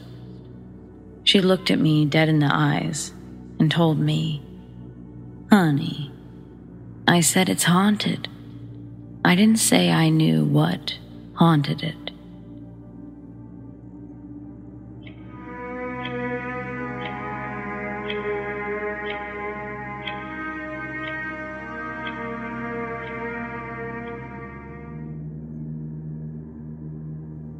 From the time that I was a literal baby until I was about 7 years old, I went to a daycare that was run by a woman named Shauna. The daycare was her home, which was a really nice place. It had a pool, jungle gym, entertainment center, and back then, my family didn't have any of these things, so basically it was a totally awesome place. Basically. There were things about Shauna's home that weren't awesome at all. Shauna's room was at the end of the hallway, and when the door was open, her full-length mirror faced the hallway. I hated this because sometimes you'd come out of the bathroom and accidentally scare yourself because of the reflection of yourself. But that wasn't the thing about the mirror that scared me the most. The mirror, it would move. Not just move itself, but it seemed to be responsible somehow for opening the bedroom door. I'll explain. I couldn't have been older than 4 or 5 when this first happened, but my brother was 7, and he remembers it even better than I do. We'd been sitting at the dining room table, and from where we were sitting, you could see directly down the hallway if I looked ahead and if my brother looked to his right. As he explains it, we were coloring with Shauna's kids, and Shauna was putting together Halloween crafts for us to do at the table. My brother sees out of the corner of his eye that the bedroom door was opening. He tapped me to look at the door, and it was opening slow enough to where I saw it happen as well. Maybe it was the wind. Well, as we looked through the door, the mirror, one of those ones that swivels up or down, the mirror was essentially facing upwards, toward the ceiling. But once the door had fully opened, the mirror slowly started to move down until it was level, facing the open door. We looked at our reflections for a minute, then at each other, and then we looked back to the mirror. It was now facing upwards towards the ceiling again, and then an abrupt slam. The door slammed, and everyone jumped. My brother and I ran to Shauna. I just remember me and him grabbing her by either leg, telling her that the mirror was moving. I remember her saying that it was the wind, and I was okay with that. But my brother says that he remembers her saying that, but she didn't seem confident or anything. It was just something that she said. This seemed to happen whenever we were there. I remember she put a heavy stool in front of it, saying that that would keep it from blowing open or closed. I remember this heavy stool because I watched it fly down the hallway. This was probably a year later. We'll get there. But before that happened, the mirror's activity seemed to grow. There was a time that I was sitting in front of the mirror as Shauna was putting my hair in braids. She'd gotten up to grab her spray bottle, which was just out of reach. She was hardly far from me at all when the mirror suddenly flipped up to face the ceiling, hitting my face on the way. At first I was just shocked. I wasn't scared and I didn't feel pain. But as soon as Shauna looked at me and made a face of uh-oh, I felt something run down my lip. I had a bloody nose. I was that kid that was always getting hurt, so it was no surprise to our mom that I'd gotten a bloody nose. But I tried to explain with my limited vocabulary that something was wrong with the mirror. My efforts were lost on my mother, and back to Shauna's we went for over a year. And even though I loved it there, basically, from that moment on, I refused to sit in front of the mirror. I would close my eyes as I ran to the bathroom, and I would never face it when leaving. I would sit at the other end of the dining room table, just so I wouldn't have to see down the hallway. One time, a long while after my big incident, I was looking at my brother as he stared in the direction of the mirror before turning his head to look beside him. And then my brother looked at me from across the table. He didn't say a word, but the look he gave me, he was terrified, and his face went white. He said nothing the rest of the time that we were at Shauna's house, and he was being quiet on the ride home. I told my mom that he hadn't responded to me about anything since craft time. And that's when my mom pulled it out of him, telling him he had to tell her, warning that his feelings wouldn't go away until he did. So he told my mom, and he maintains to this day, that the mirror moved very fast, saying that it started to face up and then down and then up and then down. But then it stopped, and when it did, he wasn't the only one he could see in the mirror. He said that he could see someone sitting next to him, that it must have been a man who was tall, and he wore a robe that was black or dark brown, and he had a hood on. He said that the man didn't look at him, not while he was looking. When my brother looked next to him to see if the man was really there, no one was sitting there. But when he turned to look at me, he could feel the man from the mirror was now staring at him, and he could tell from the placement of the man in his peripherals that he was standing. My brother was frozen. He said that he wanted to move, and he wanted to tell me about it right then, even scream. But he couldn't. He couldn't speak. Eventually, like all scary things, our mom convinced him that it was a daydream, and that sometimes daydreams can be scary.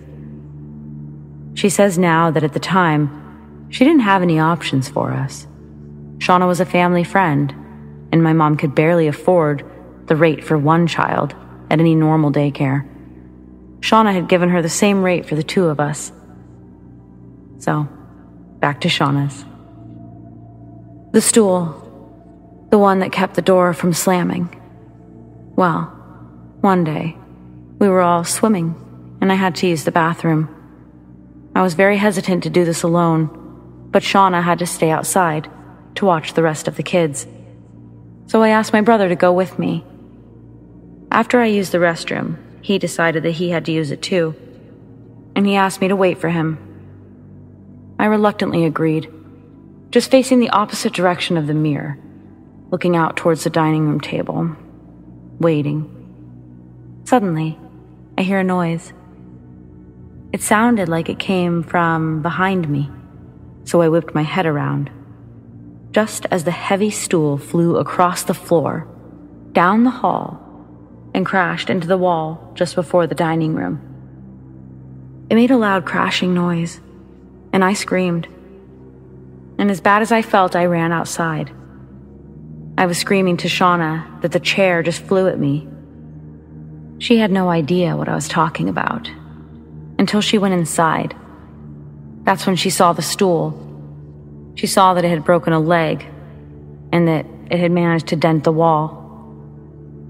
I remember Shauna looked at me and asked where my brother was. He was still in the bathroom, I told her. She spent some time trying to get him to come out. Finally, he did. He ran and he hugged me. "I thought the man hurt you," is what he said to me. From then on, Shauna's house was different. We had fun, but it wasn't the same. We started talking about horrible nightmares. My mom would wake up to us on either side of her while she was sleeping. Essentially, we were sleepwalking, and our pediatrician told our mom that it was likely due to stress or trauma. The only thing that had caused any of that was Shauna's, specifically her mirror. It was probably that same year that we stopped going to Shauna's. Since we were both in full-time grade school, it wasn't really as necessary. Over the years, our family stayed in contact with Shauna and her kids. What we learned over time was that the mirror was an antique, that it had been in Shauna's family for years and was given to her once her great aunt and uncle had passed away. Apparently, a lot of the creepy stuff belonged to her deceased relatives, including the stool that tried to kill me. She swears she's never experienced anything creepy with any of her stuff. Nothing like me or my brother. And maybe that's true. Maybe whatever was haunting her mirrors, her stools, or her home just really didn't like us.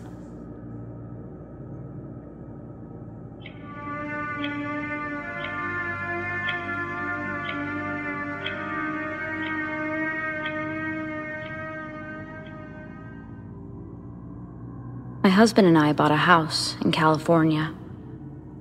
It was newly renovated and small, perfect for our small family of 4.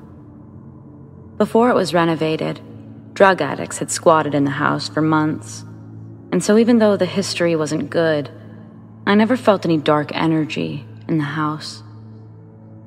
Skip forward 8 years later. A family member was temporarily living with us, and without our knowledge, was using heavy drugs. Of course, once we discovered that, we immediately had them leave and get help.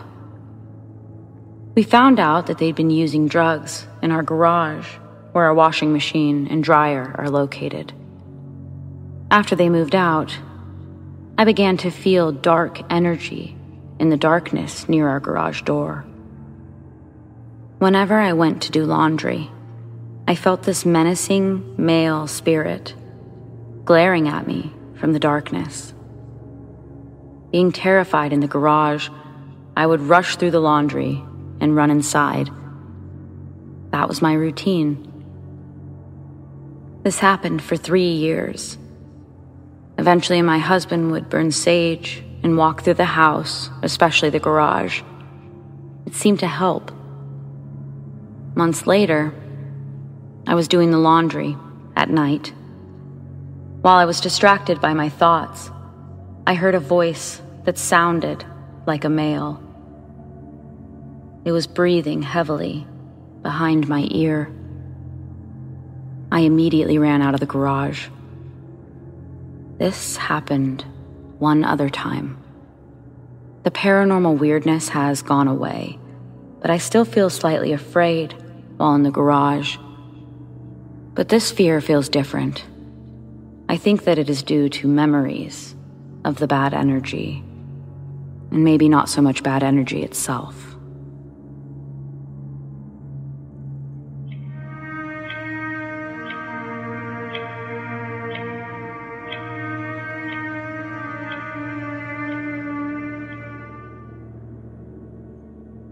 When I was younger, my mom thought that I might have sleep paralysis.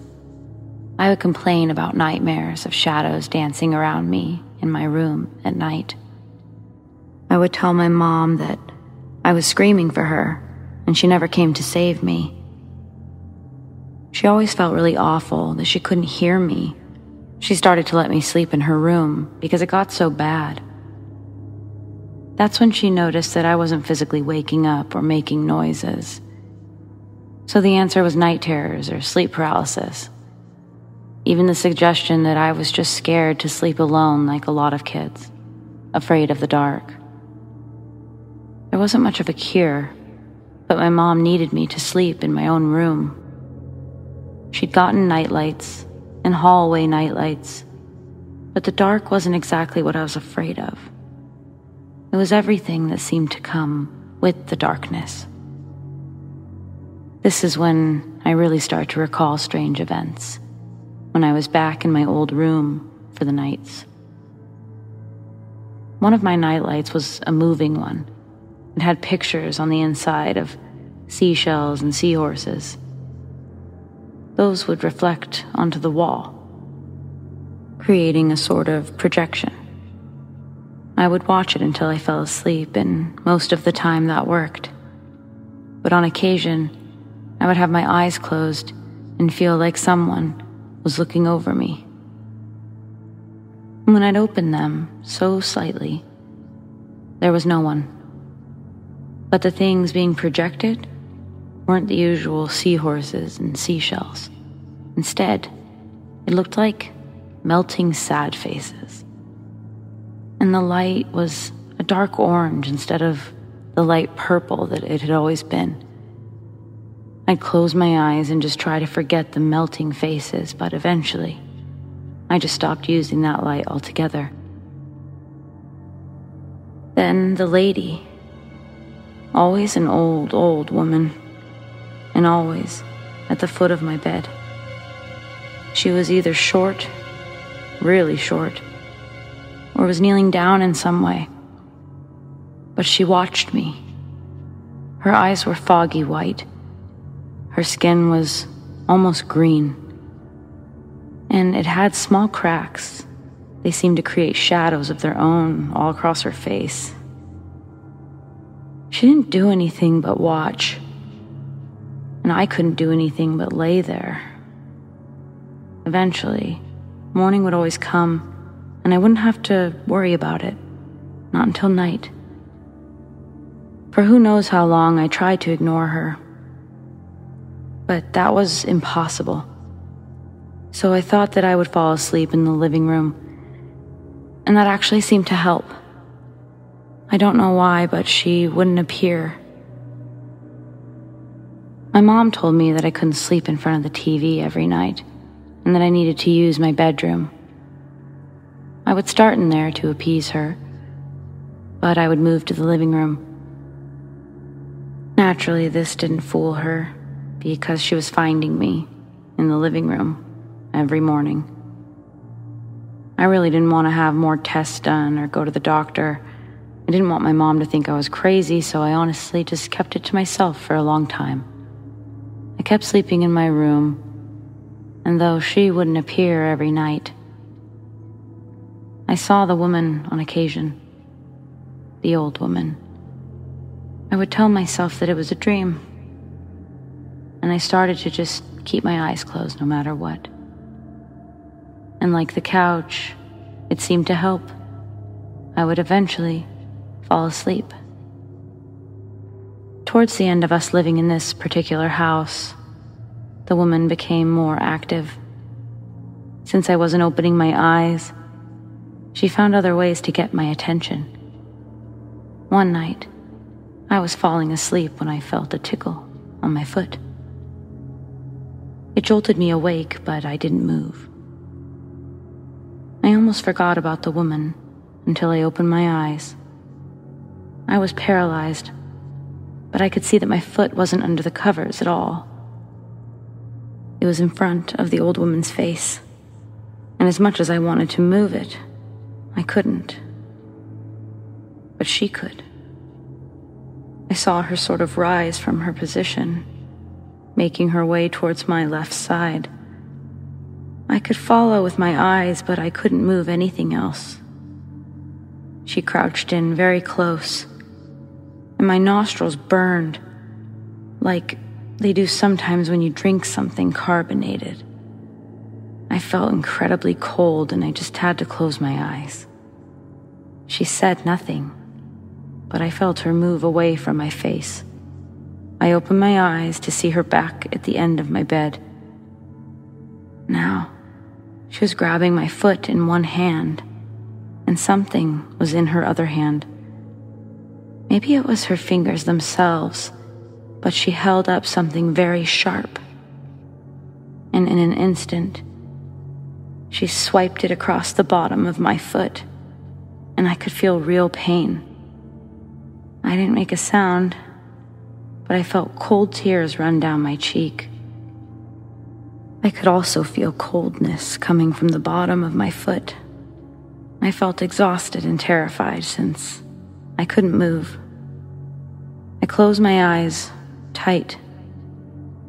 My heart was racing and everything was cold.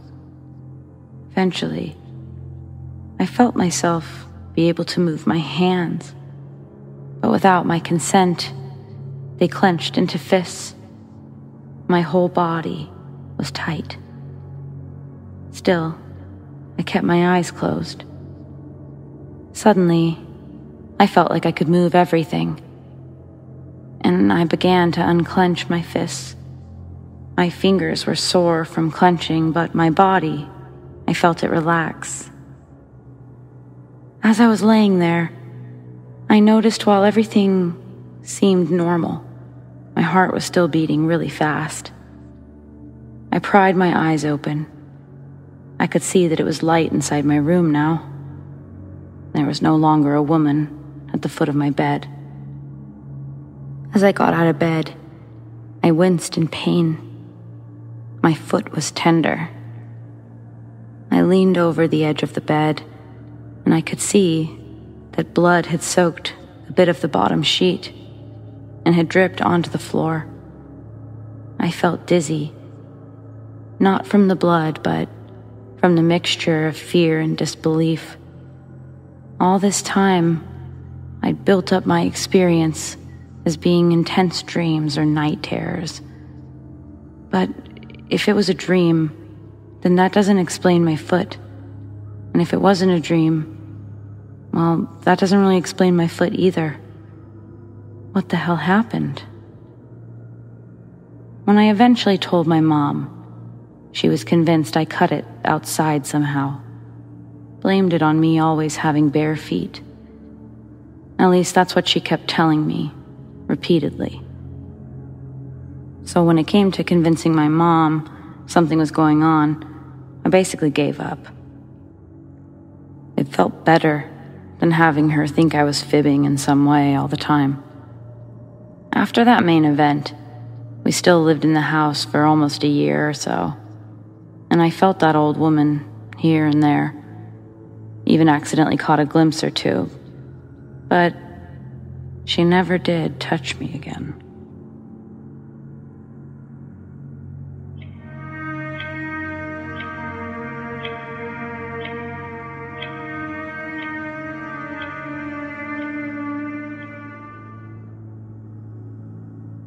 This happened this past weekend. I was having trouble sleeping on Friday night, early Saturday morning, and I got out of bed to watch some TV and YouTube videos until I got more sleepy. After about an hour or two, I decided to head back up to bed and try to meditate to some binaural beats, which I don't do as often as I used to. I used to meditate and focus on my third eye and attempt astral projection, lucid dreaming, nightly.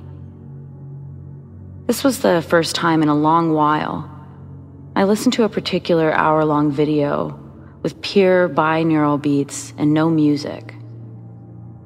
I set my phone on my nightstand. I lay down with my AirPods in and began listening to the beats. After 10 or 15 seconds, I hear a loud crash and clang. Both my girlfriend and I gasp and we're now awake and alert. I look over and my phone is on the floor. It had fallen and hit the base of the fan that I have on at night for white noise. I I apologize to my girlfriend and I pick up my phone. I guess I must have set it down on the edge of the nightstand. Whoops, I thought to myself. So, I shine my screen's light on the nightstand and I place it down squarely with 1 inch of wood nightstand on all sides of my phone. Okay, back to meditating. I close my eyes, begin relaxing, and start playing the binaural beats again. Another 30 seconds later, I am snapped alert by another crashing sound. A chill shot up my body and panic set in. I open my eyes and on the floor is my phone, again. The first occurrence could be explained away as clumsiness and setting it down too far on the edge. The second time, however, I thoroughly placed my phone down in a secure spot, far away from the edges of the nightstand. There's no way that it could have fallen off my nightstand that second time. Needless to say, I was spooked, and I still have no idea how or why my phone flew off my nightstand twice.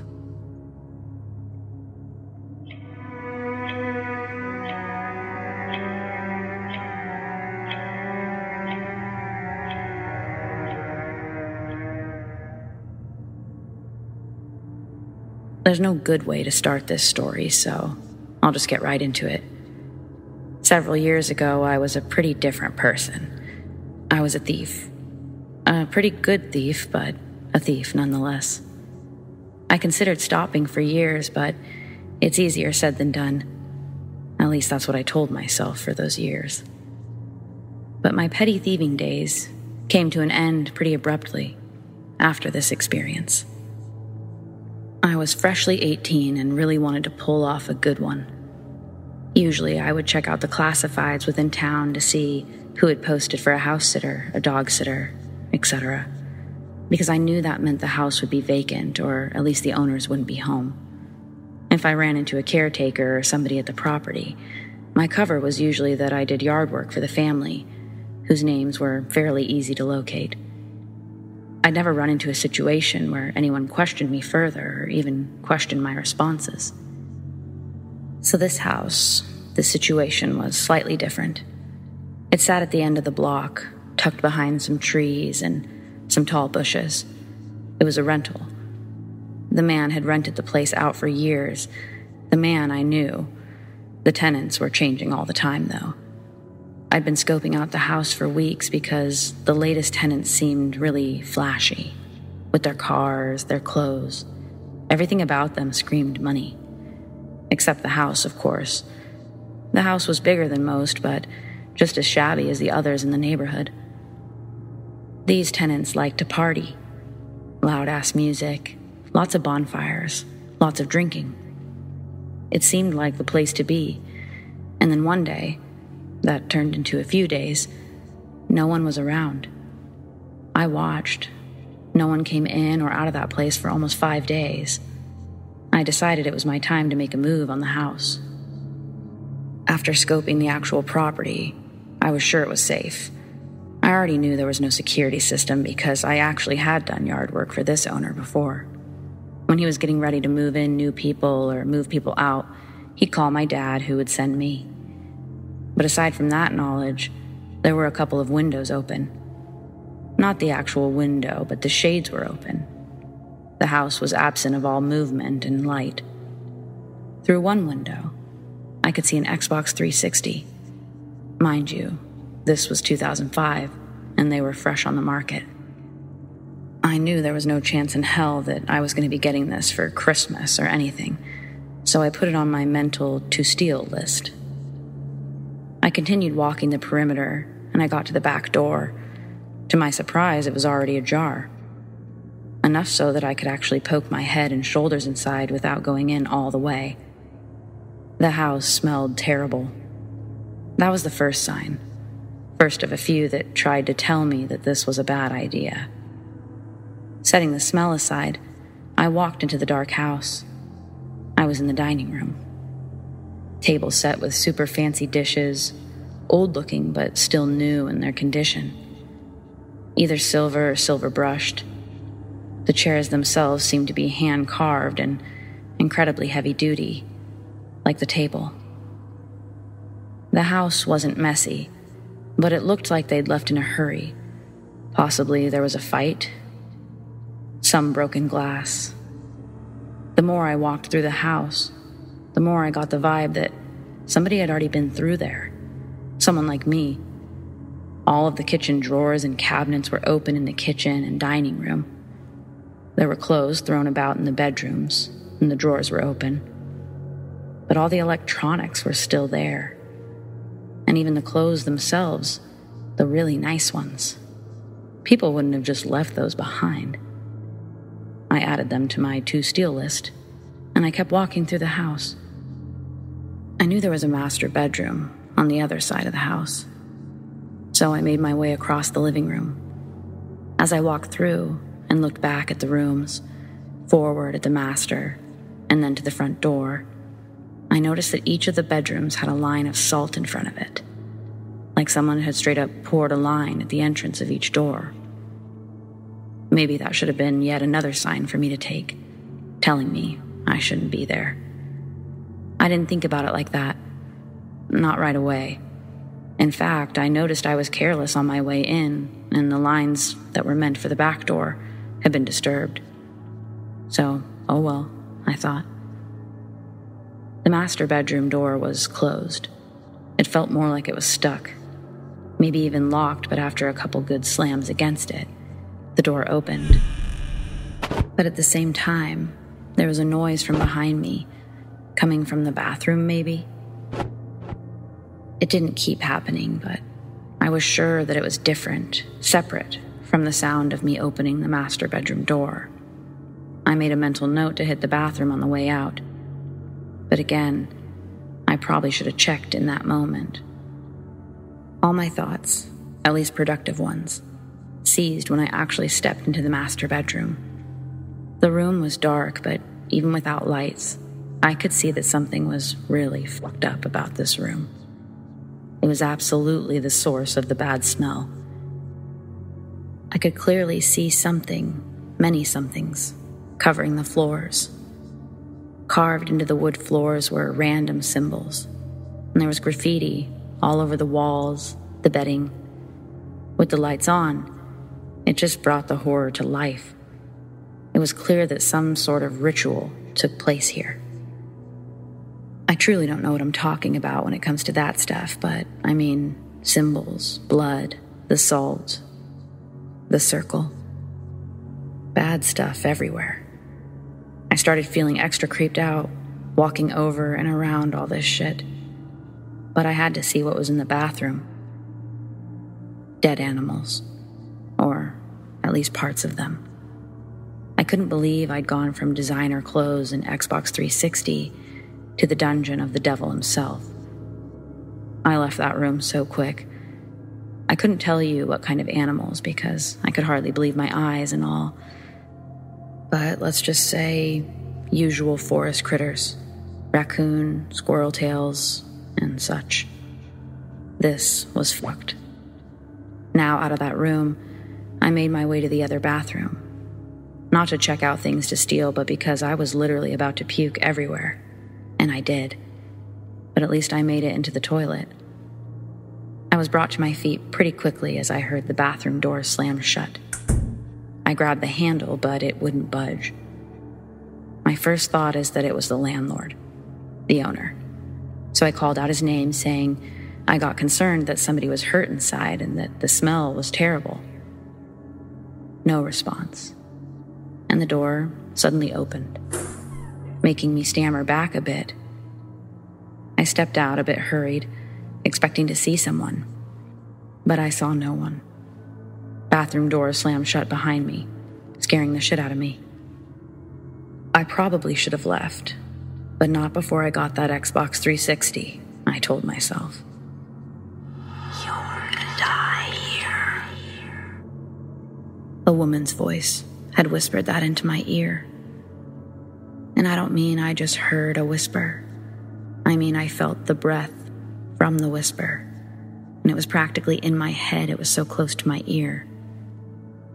I verbalized a "what the fuck" and made my way towards the door.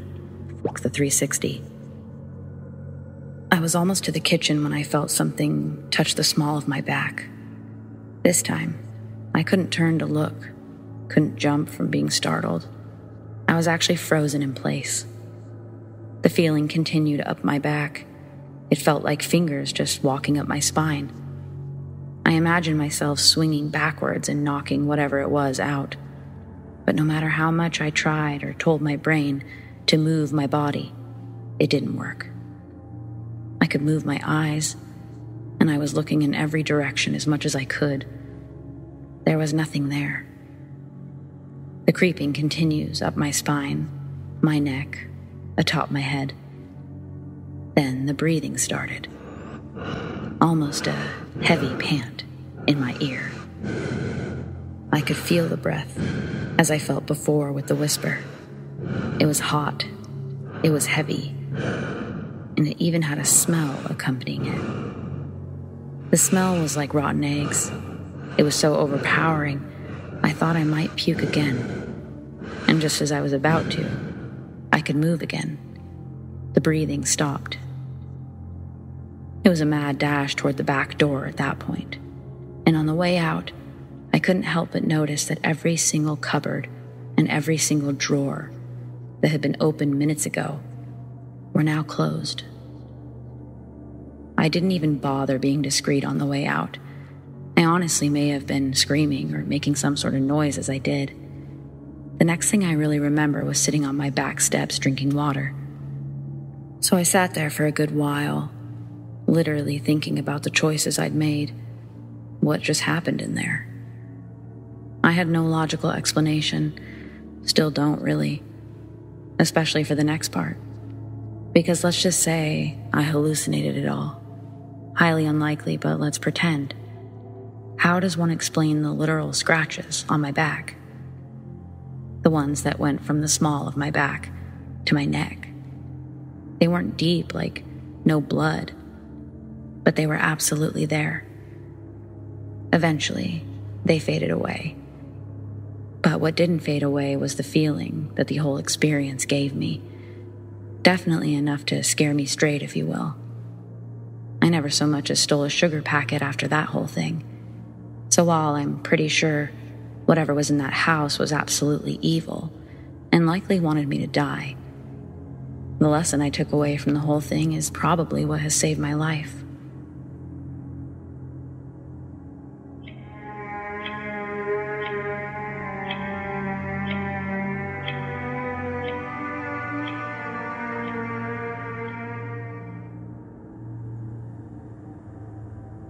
This story is about my old, haunted house. So basically, my house was haunted by an old woman who lived there before, and she died around August in the house. Every morning, my mom would wake up and see that the calendar was flipped to August, and every day, she would flip it back. Her coffee would be made for her, and it would still be hot. And when we moved, all of the woman's clothes were behind our dresser. Mind you, we already cleaned the house completely, including the dresser, but it was all folded and smelled like fresh clothes out of the dryer. So, that was weird. But anyways, I was playing with my cousin, and he threw my stepdad's hat at me from the other side of the bed, and it hit my face. Then I screamed in terror when I saw a white glowing hand cover my face. I threw the hat down and passed out after. I woke up, and my cousin asked what had happened. So I told him what I saw, and he said he had a dream the night before of the same hand trying to kill him in his sleep. He said he didn't want to freak me out by telling me this because I have to live in the house.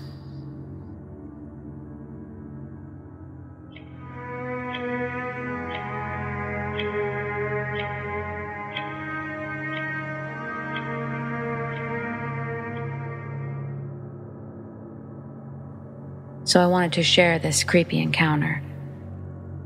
About 4 years ago, my wife and I planned an evening out for her birthday. My parents babysat, and we went out to a restaurant. Because I drove, I didn't drink, so we didn't bother to go anywhere else after we were done at the restaurant. But because the night was young, we decided to go on a long drive.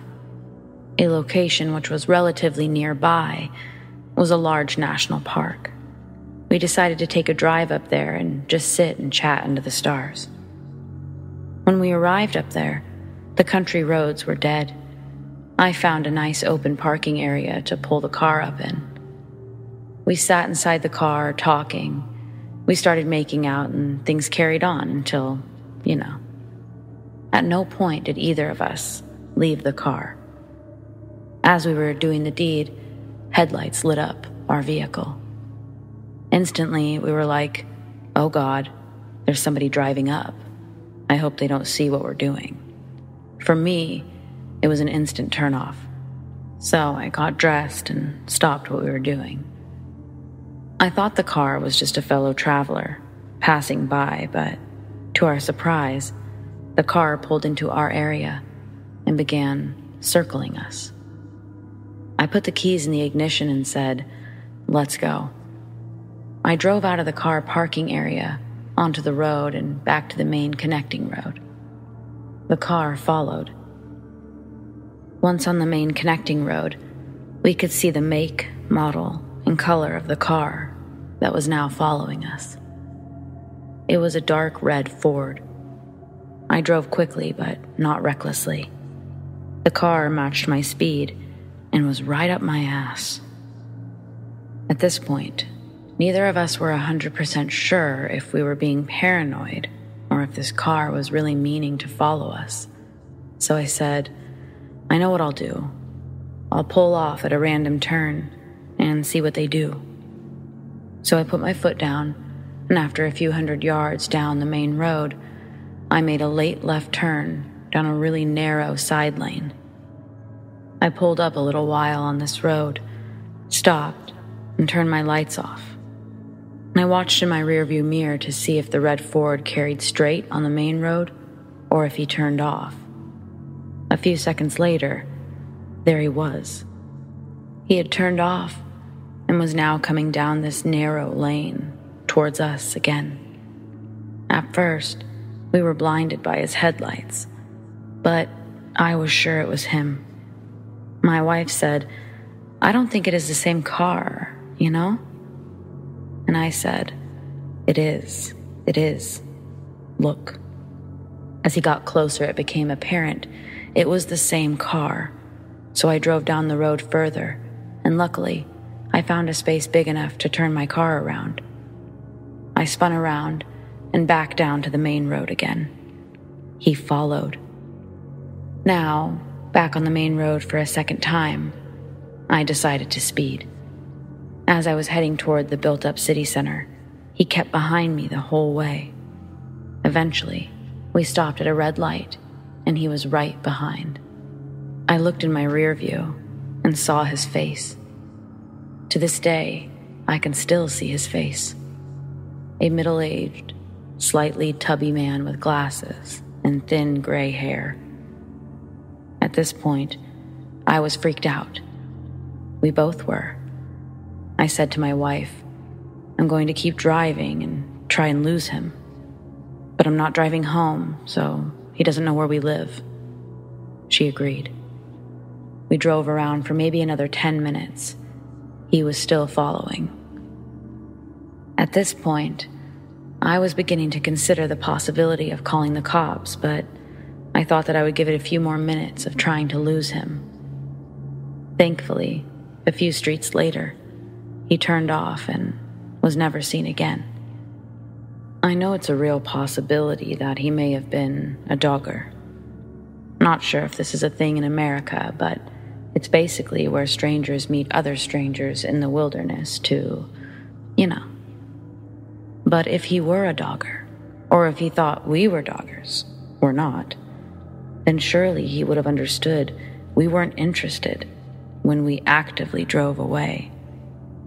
The fact that he followed us into the built-up city for 25 minutes or more makes me think he had more sinister intentions. What do you think? To this day, it's still the weirdest moment of my life.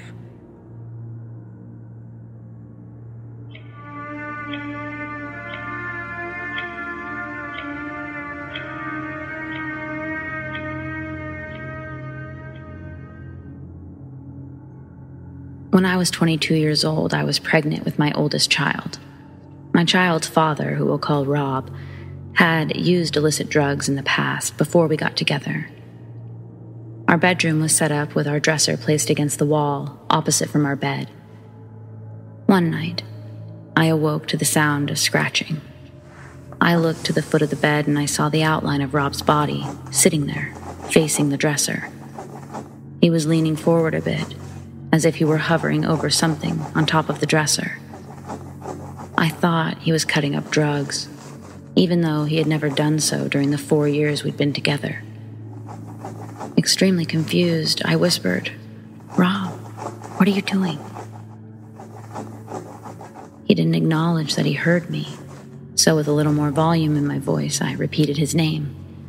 Again, no response. He just continued scratching at the dresser. Irritated, I threw the blanket off of myself, huffed loudly, and began to scoot down to the edge of the bed. But I stopped abruptly and froze. Before I had the chance to make any significant movement, I heard a sudden snort. You know, the sound that people make when they snore and you interrupt their sleep, but they don't fully wake up. I slowly looked to my left and realized that Rob had been sleeping soundly next to me the entire time.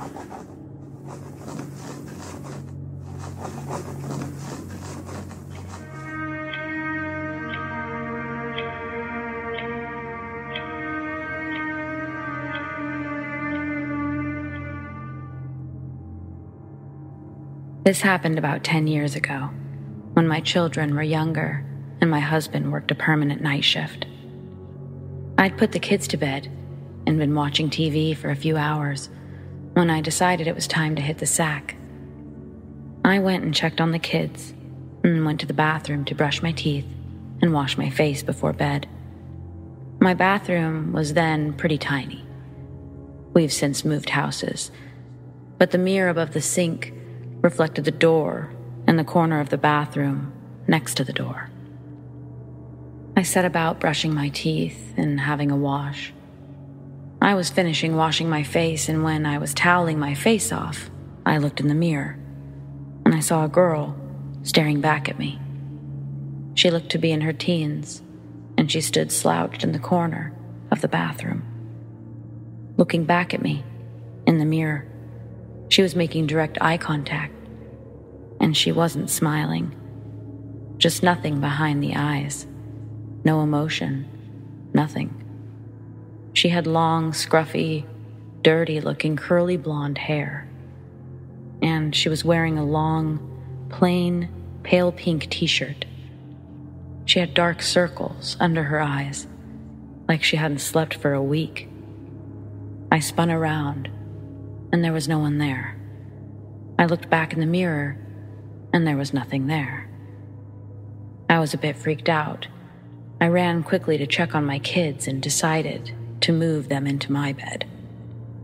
Nothing else happened that night, and I never saw that girl again, although we did have other paranormal stuff happen during the time that we lived in that house.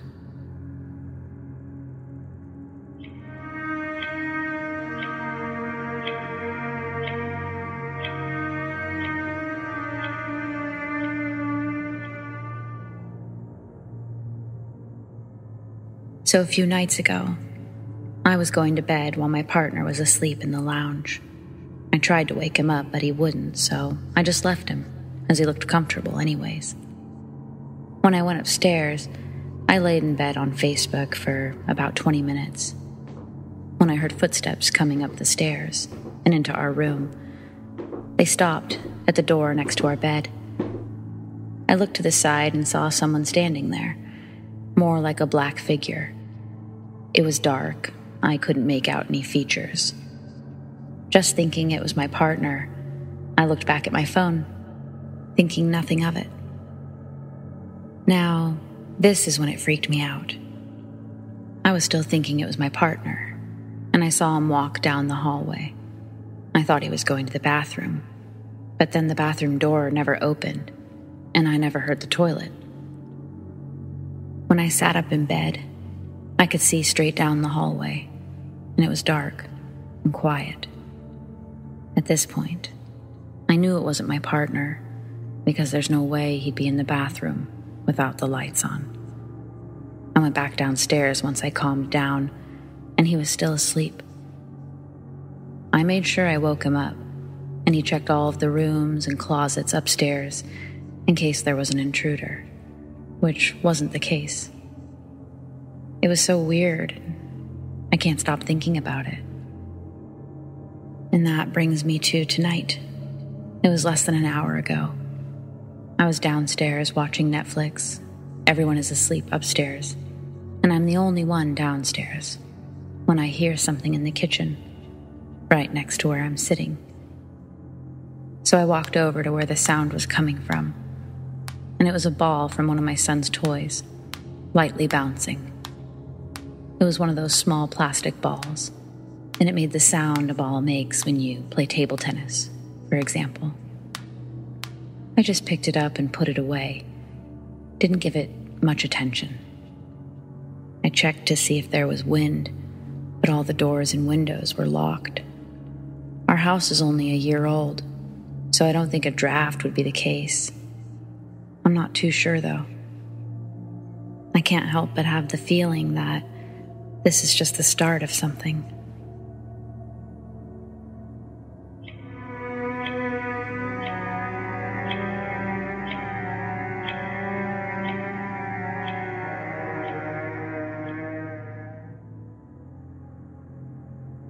My encounter with a negative spirit.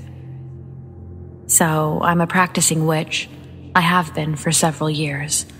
And one of my first spells was one of the ones that I could never forget. I was trying to do a love spell, which includes bringing your energy out to get that loving energy attracted towards you. However, I was in a really dark place at the time with depression, so I believe that what I sent out was negative energy, and I think I got it back. That night after I did the spell, something felt different in my room. It felt heavier in the air.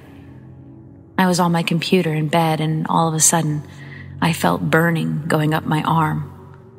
When I looked, it was a fresh scratch, but I checked everywhere on my bed on how it could have happened, even though my arm was perfectly still in front of me.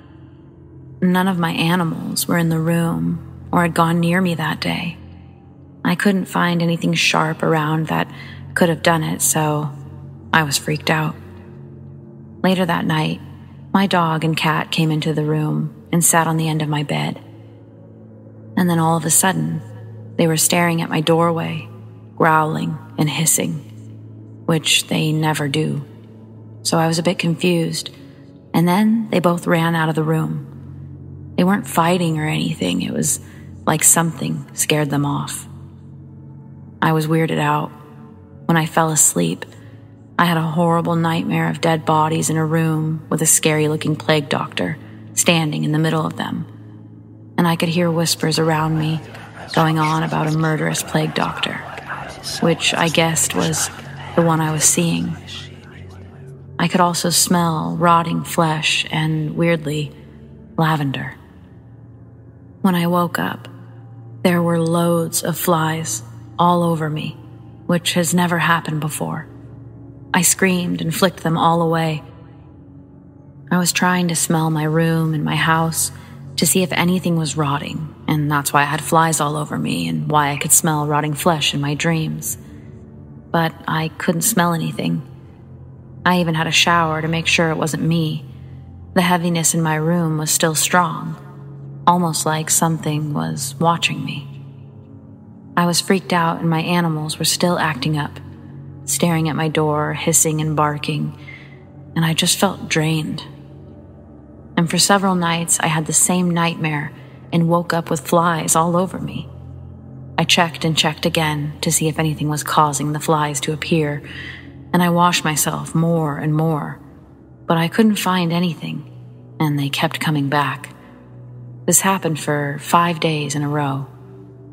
I had enough at this point, and I was convinced it was some sort of negative spirit. That day, I cleansed my room and my house the best that I could with my practice and did everything the best I could. When I was starting the cleansing, more scratches ended up on my leg. I felt like it definitely didn't want to go. When I completed my ritual and cleansing for banishing, everything felt calmer and lighter. My animals stopped acting strange. No more scratches, no more flies, no more of the feeling that I was being watched, and definitely no more nightmares. I didn't feel drained. I was curious about plague doctors after that, and found out that they used flowers, such as lavender, in their beaks to mask the smell of the plague, and my jaw dropped. Only some of my close family and my boyfriend knows about this, as it's very personal and very real to me, but I thought I'd share it now, after all this time.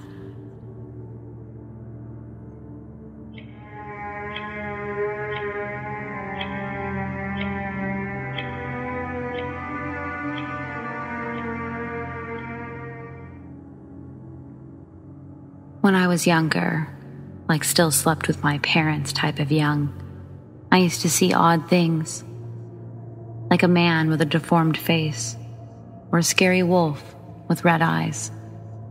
It's possible that I could have dreamt those things, but I'm not too sure.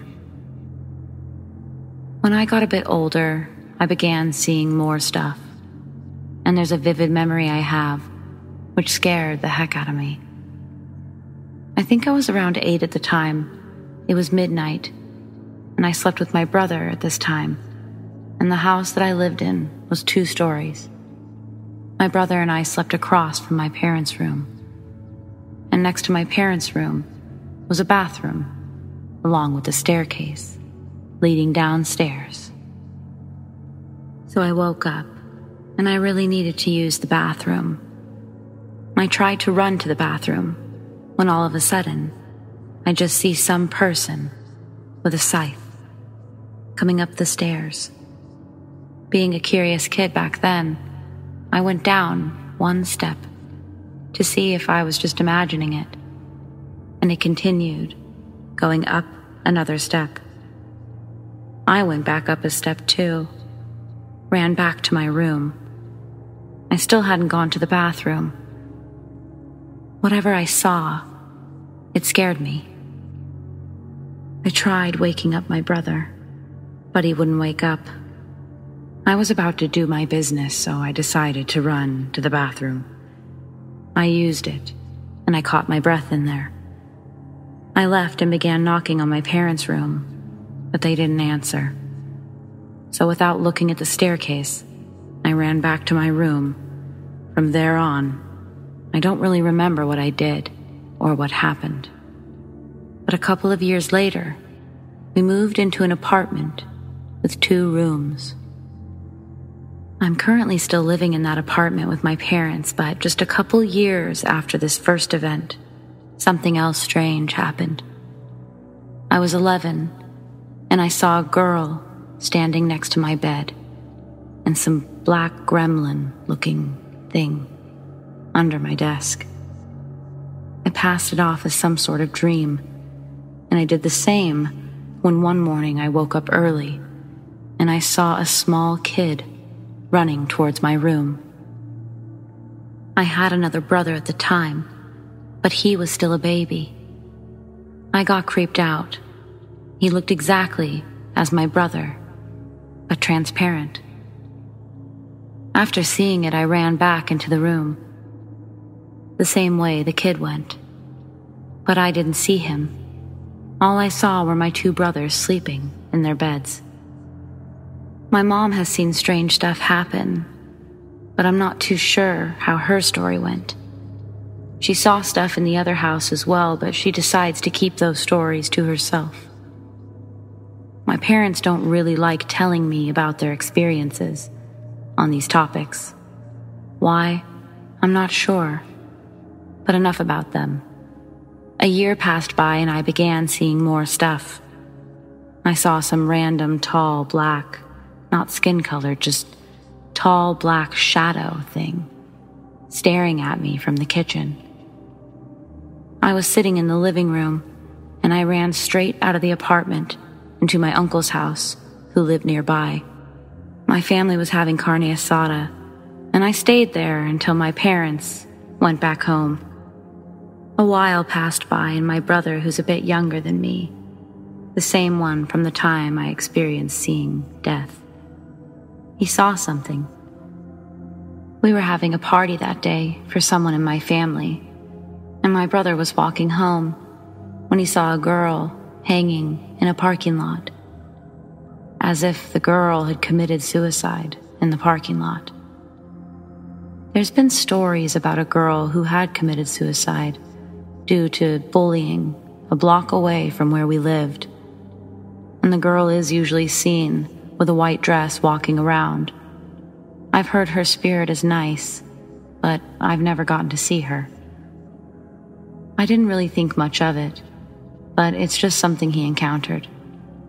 A couple of years passed, and I was now in high school. I woke up early one day to go get cereal until I saw some random hand waving at me. I freaked out, so I just sat there wondering if I'm seeing stuff or just imagining them. I unfortunately didn't finish my cereal since I was freaking out, but I ran to my room. Not much has happened until now. A couple of days ago, I was drinking tea around 1 a.m. I was about to watch some anime on my phone, and it was taking a while for my phone to load since my internet currently sucks due to something happening. But when I turned to look at the living room, I saw some random white head with dark black holes as eyes staring at me. Once again, I got scared and called for help. I couldn't move, and everything was getting cold. I yelled my brother's name, saying, "Please come to the kitchen." The sounds got louder until I got a call from my mom. "What's going on?" she asked. "Mom, I'm scared. Please come, I'm scared." My voice trembling. It all went quiet and went back to the way it originally was. It got warm again. Boo. My mom came in with my baby sister, and man, due to the thing I had just seen, I was scared. I even ended up crying a little. I went to my room, and a couple of minutes later I had to use the bathroom. So I went. I took my phone with me just in case. And while in the bathroom, I pulled it out, and my reflection scared the crap out of me. I was sure I was seeing stuff at this time due to what I saw, but I thought that I saw it again in the mirror. It was just my imagination. I told my mom about what happened, and soon it was 2 a.m. My dad came back from work and I slept. A couple days passed by, and today, while I was sitting with my mom, the room went cold and the lights began flickering from the kitchen to the living room. I turned around and nothing. It must have been some strange coincidence. My mom is currently getting a pastor and other people to pray for me. But I just thought that I should mention these things here.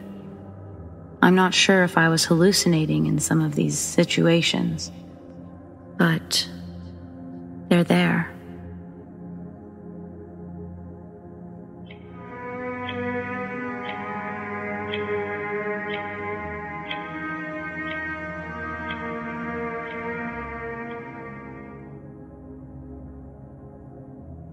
My grandma died of emphysema when I was 3. The only memory I have of her is visiting her in the hospital and seeing her hooked up to a breathing tube. When she spoke to tell me that she loved me, the sound terrified me, and I ran to my mother and cried. After she died, my aunt gave me a small teddy bear in an angel outfit that said, "I'm your guardian angel. I'm your special friend," when you squeezed it. Even though it sounds creepy, I always thought it was cute. Anyway, years later, when I was a teenager, I had a dream about her, which had never really happened before since I didn't really know her. I woke up to get ready for school, and as I was walking to my closet, I kept thinking about the dream. The left side of the closet had my clothes hanging, and the right side was filled with old boxes of stuff like holiday decorations and other random stuff. As soon as I open the door to the closet, I hear, "I'm your guardian angel. I'm your special friend." I froze. I didn't even know the bear was in the boxes. I'd honestly forgotten about it. No one had touched those boxes for months. I would have expected the batteries to be dead because at that point, it was like a 10-year-old bear. There was no possible way for the bear to be squeezed by anything hard enough to make the sound. That was the first and last time I ever heard it while it was in the box. Right after I saw her in my dream. Initially, I was creeped out, but I quickly realized it was just her way of telling me she's watching over me and she loves me. I think about it sometimes and tear up. It's the only unexplained thing that's ever happened to me, and I'm glad it was a positive one.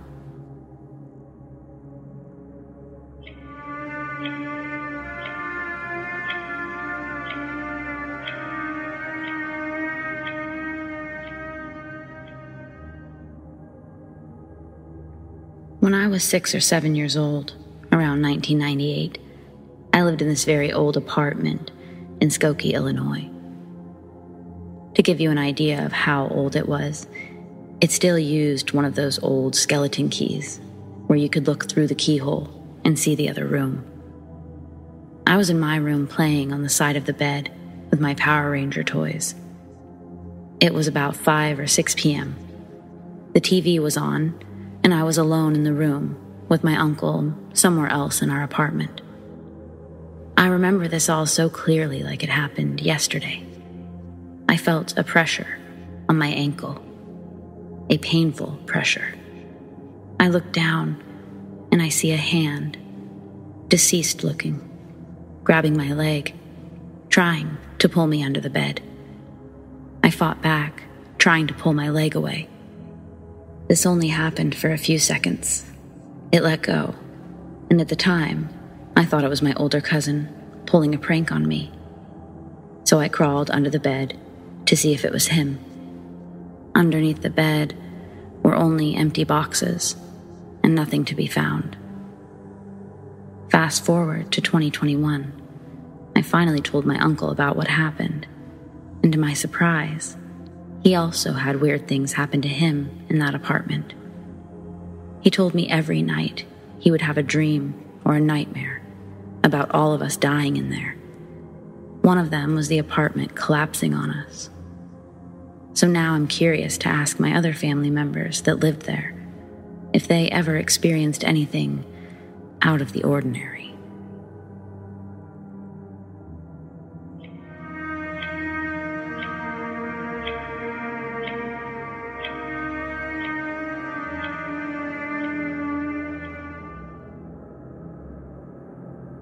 During the summer, before I got my puppy, I would stay up until about 4 or 5 a.m., finishing schoolwork for a math program I'd signed up for. I was staying in the back bedroom on the first floor, and I decided I wanted a 3 a.m. snack. I walked down the hallway and stopped when I heard the oven beeping. The time read exactly 3:01. The oven makes a beeping noise when you push the buttons. So I was confused, and then gradually more terrified as I heard the beeping continue. I watched as the oven screen was filled with flashing orange placeholders, which I had never seen before, each one beeping as it was entered. And then a bunch of ones and zeros, which were entered much quicker. There was no one there, and I'd never seen the oven do this before.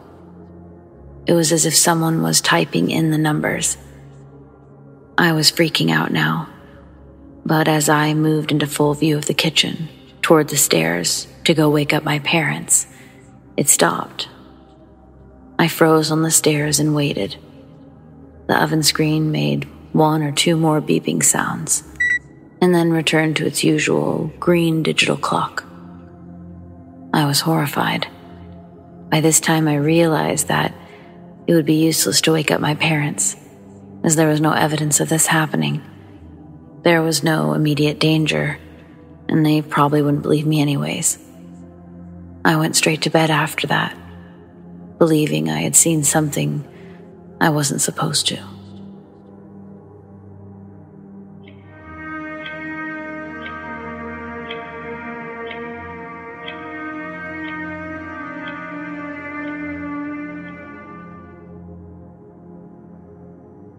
All right, I'm going to explain why I believe there's a presence in my family's home. But first, some context. There are 2 houses on our property, a large one that we rent and a small one that we stay in. When we aren't renting it, we enjoy living in the big house and we stay in the guest bedrooms. I'm currently staying in a room on the first floor. There's 2 floors. And my parents usually stay in the master bedroom upstairs. Occasionally, they'll go back to the small house to stay in their designated room out there. But since I like the large house so much, I usually stay in it anyways, alone. I'm not incredibly terrified of anything happening when I'm alone on the first floor or in the house, as we're in a pretty good town. I do, however, spend my leisurely time enjoying Reddit stories about the paranormal and Let's Not Meet. That being said, I always have scenarios and a plan in my head. I'm very much a night person, and before I got a puppy a few weeks ago, my sleep schedule was even worse than it is now. Now, on to the story. Over the last few months, I've been noticing very small things around the house at very late hours. The most common is a door opening or closing slightly and causing the hinges to make a deep groaning sound. I usually don't see the doors move, but I always hear the familiar noise that it would make if I were to move it. Each time I feel the air for wind or airflow, and each time there's none. Keep in mind, these are super heavy, solid wooden doors, and they've got no reason to be swinging around at night. I've only noticed this occurring with the closet door in our hallway, which is built under the stairs, and the guest bedroom door to the one that I'm staying in. Usually my response to the closet door opening and closing is to look behind my shoulder when I hear the hinges groan, say loudly, "Do you mind?" And then I return to what I'm doing. One of the most recent and scariest encounters I've experienced involved my new dog. I keep her with me at night, and she always chills on the bed with me. She's a mini schnauzer, so she's always incredibly alert.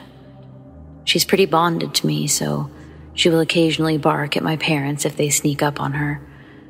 I was on the computer doing schoolwork, and my parents had gone to bed hours ago.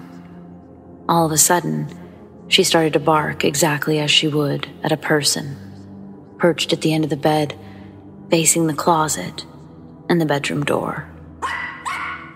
I was immediately freaked out, but I assumed that it was my mother, who was a light sleeper, coming to check on me.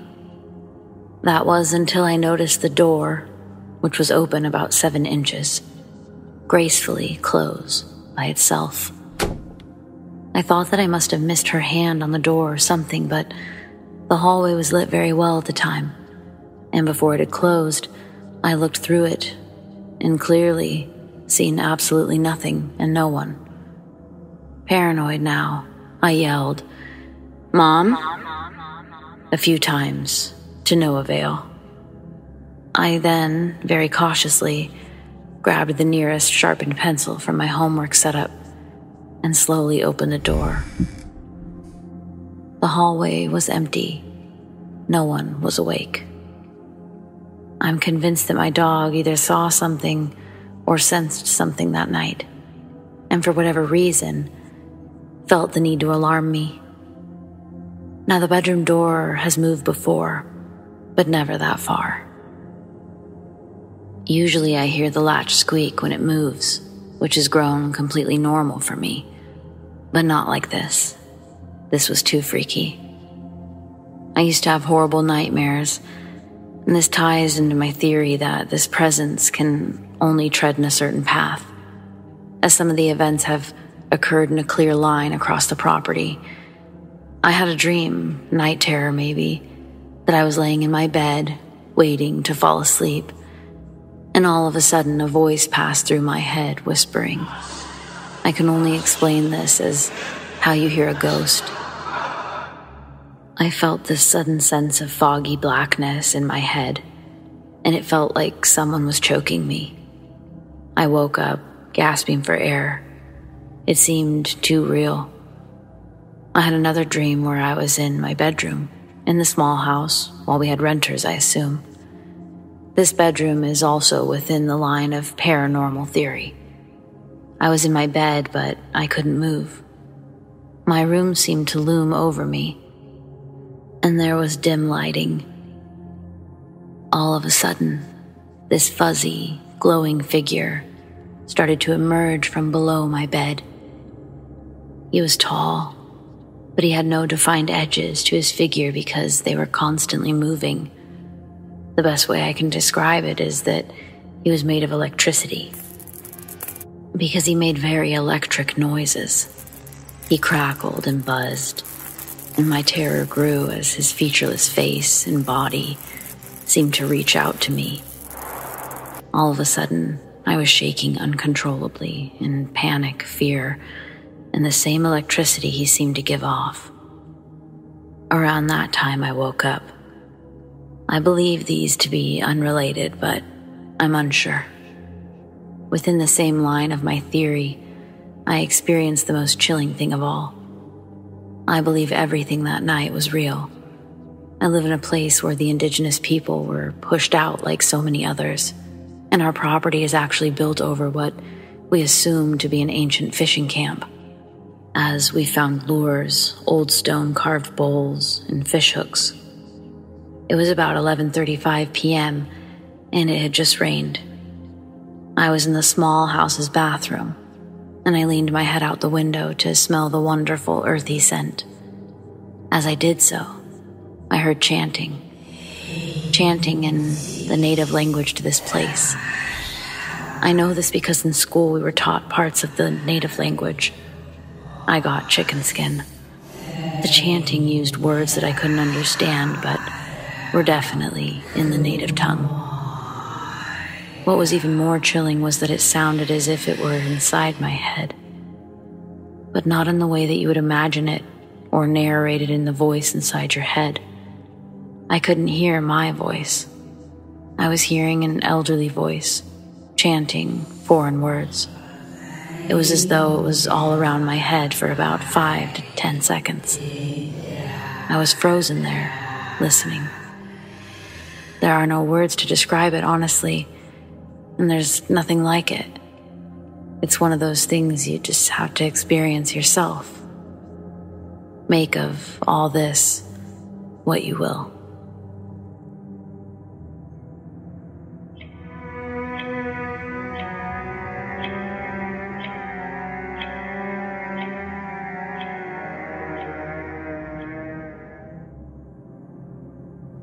This is a story that happened to me 4 years ago when I was in university. I was 19 and my campus was old, so old that it was known to be haunted. By known, I mean we always had ghost hunters and paranormal investigators interested in our campus. Our campus was small too. It used to be a neighborhood in the 1800s. The buildings are historic now, and the neighborhood is the campus. So the classes, everything, is held in these old mansions. You could ask anyone, and we all have haunted stories to tell you. But I was well into my second year and hadn't yet experienced anything, so I didn't believe it. My friend had bought a tarot deck, and she claimed to communicate with this spirit she came into contact with. Now, at the time, I was fairly religious and didn't feel safe with the tarot, but she promised me that it was fine. Yet the readings were always so negative. Anyone who came for a reading got the most negative outcome. Boyfriend hasn't replied to you in an hour, he's cheating. You failed your test, you might as well drop out. She also didn't cleanse or do protection. But again, I was a doubter, and I hadn't experienced anything. Until November 7th, at 3 a.m. I stayed up late all the time talking to my friend. We ended the call at 2:30 a.m. I shut the lights off and was just scrolling on my phone, and I heard 3 loud knocks at exactly 3 a.m. It wasn't from the wall. It was on my bed frame. There was no logical explanation for it. This continued every night at exactly 3 a.m. for a week. I was convinced I was crazy. 8 days later, it's 2:59 a.m. and I waited. The clock turned to 3 a.m. No knock. Weird, I thought. But I was glad whatever it was left. I closed my eyes for 1 second and heard a soft woman's voice. Hello? Can you hear me? I shot out of bed and flicked the light on. Fuck this school, fuck this room. I was terrified. I ran to my friend's room, and she let me sleep on her floor. The next day, my roommate came to me and told me that she was spooked the other night. She says, I was laying in bed reading, and I look up, and a woman in an 1800s dress was staring at me. We brought a medium to read our room, and she told us that a portal had been opened. She said our tarot friend was not doing proper protection. Therefore, the spirits in our very active area were attracted to our reading and us. She said the spirit was not particularly negative, but was a woman who died young and did not live a fulfilling life. She could not pass on. We ended up cleansing the area. The medium helped the spirit move on. She was able to close that portal for us too. We never had problems after that.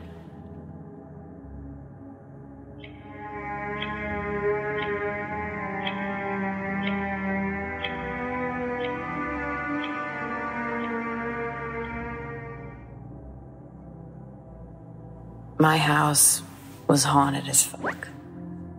We moved from this house 2 years ago. At the time, I lived with my parents and my brother. I'm far from a believer in the paranormal, which isn't really the desired opening to a ghost story, but we move on. Despite not being a believer, I've always felt my house had some sort of entity inside. It's been here since the Victorian era, and originally was a shady brothel, owned by an even shadier businessman. My family is in no way related to this shady businessman. To cut to the meat, the history, in 1809, 7 people were found strung up in the basement that no longer exists. A seance was performed in that same basement to communicate with the spirits of the dead. The shady brothel businessman died in the room that I lived in. In 1811, the house was owned by a surgeon who was famously pretty bad. My town has a bar named after him. The house was abandoned until 1847, when the now garden was used to dispose of disease-ridden victims.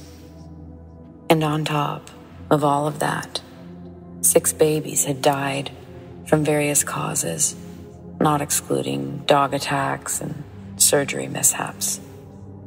On to the experiences of living there. Most notably, I stepped out of my room into the corridor to see a large flaming cross in front of the mirror. It was there for about half a second. Any visitor who would come to the house would feel really cold at night and feel scratching on their backs. Women with pregnancy-related trauma, they feel incredibly uncomfortable and nauseous walking through the kitchen. Friends of mine who stayed over are no longer friends of mine. Not really, but there's at least 2 who wouldn't enter my room. Often, people would see floating limbs poking from behind doors and entryways. People would have hellish nightmares, and they'd scream, and they'd constantly hear tapping and scratches on the walls. Doors slammed shut. I recall being stared at by an entity from the corner of my bedroom. My brother is woken up with long, deep scratches on his face, his hands. My father refuses to talk about what he saw in one of our lofts. My mother is terrorized by voices whenever she's home alone. Lights flicker when you approach them. Once you pass them, you feel helpless and incredibly cold. Non-sleepwalkers become sleepwalkers. Posters and signs ripped off of the walls. I've had my hand grabbed with immense pressure when I reached up into a cupboard for a drink. Women yelling, footsteps coming up the stairs, dishes having faces on them. Clothes get ruined, hats get stolen, never returned. People occasionally would get flung around, food spoiling in minutes sometimes. So yeah, my house was haunted as fuck.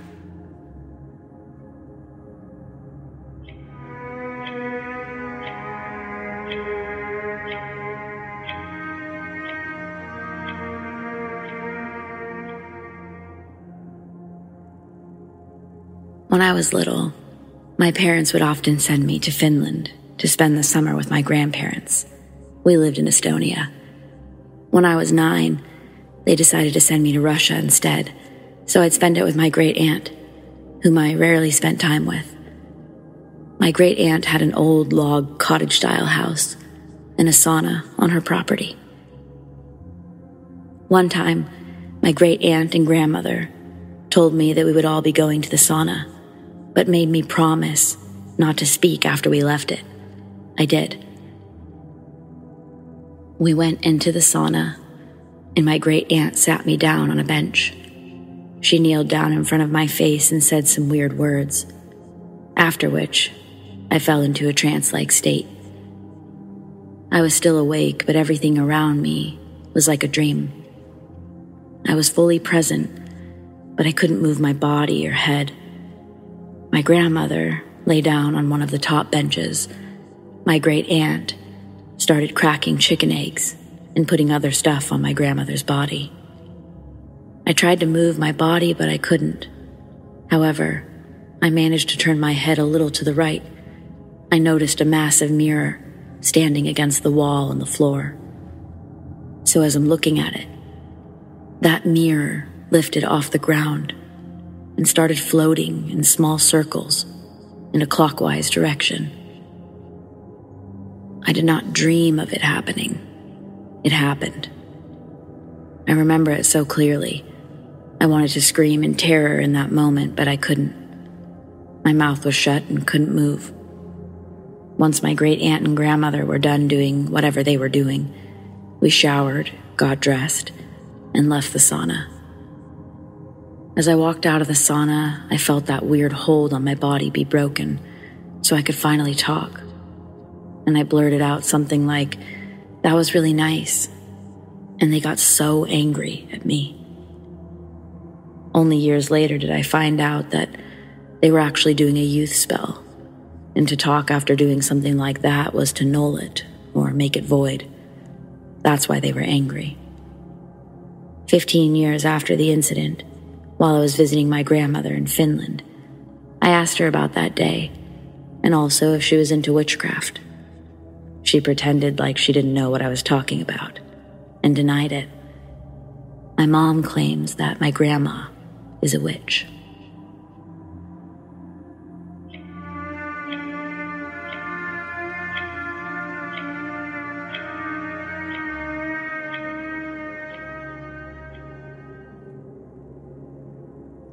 My wife is a sensitive. She's not a medium, but she's super in tune with the energy around her. Her brother is also a sensitive. And then there's me, a skeptic who just didn't really believe. Well then, the first time I met my brother-in-law was when he was out of prison and he came to stay with us. When he was in the penitentiary, he started to dabble in some dark stuff. As I said, I was a skeptic, so I didn't pay him any mind. Well, apparently, when he moved in, he opened some kind of portal. My wife started noticing strange activity around the house, but I just kept brushing it off. Then one day, my 3-year-old daughter started talking to me about a dead bandit standing at the end of her bed. Once again, I brushed it off, until a few days later, as my wife and I were folding laundry, something caught my eye. It was a sock, just hovering out of the corner of my eye. But when I turned to see if what I was seeing was right, the sock just fell. My wife and I were the only ones home. About a week or so passes, and my wife and I are outside smoking at night, while our son is staring off into the dark and asking us if his friend can come in. He says he needs permission to come in. Those were his words, exactly. I said no. My wife started praying out loud and then called my in-laws, who were both preachers from the Deep South, asking them to come over to bless the house, to seal the doorways. That night, my brother-in-law vomited up this crazy-looking stuff. It wouldn't come up out of the carpet.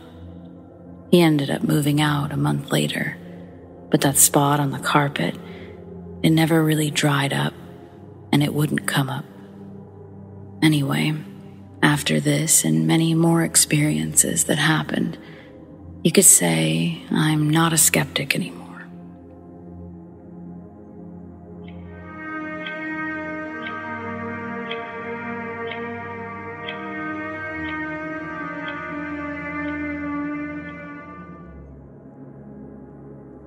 I had just turned 21 and frequented the bars regularly. In hindsight, I probably spent too much time drinking with my friends. I didn't have a car or a cell phone, and I lived on the outskirts of town. It was a 45-minute walk downtown. The town I live in is generally a very safe place. It's a wealthy, well-to-do, white-bread community.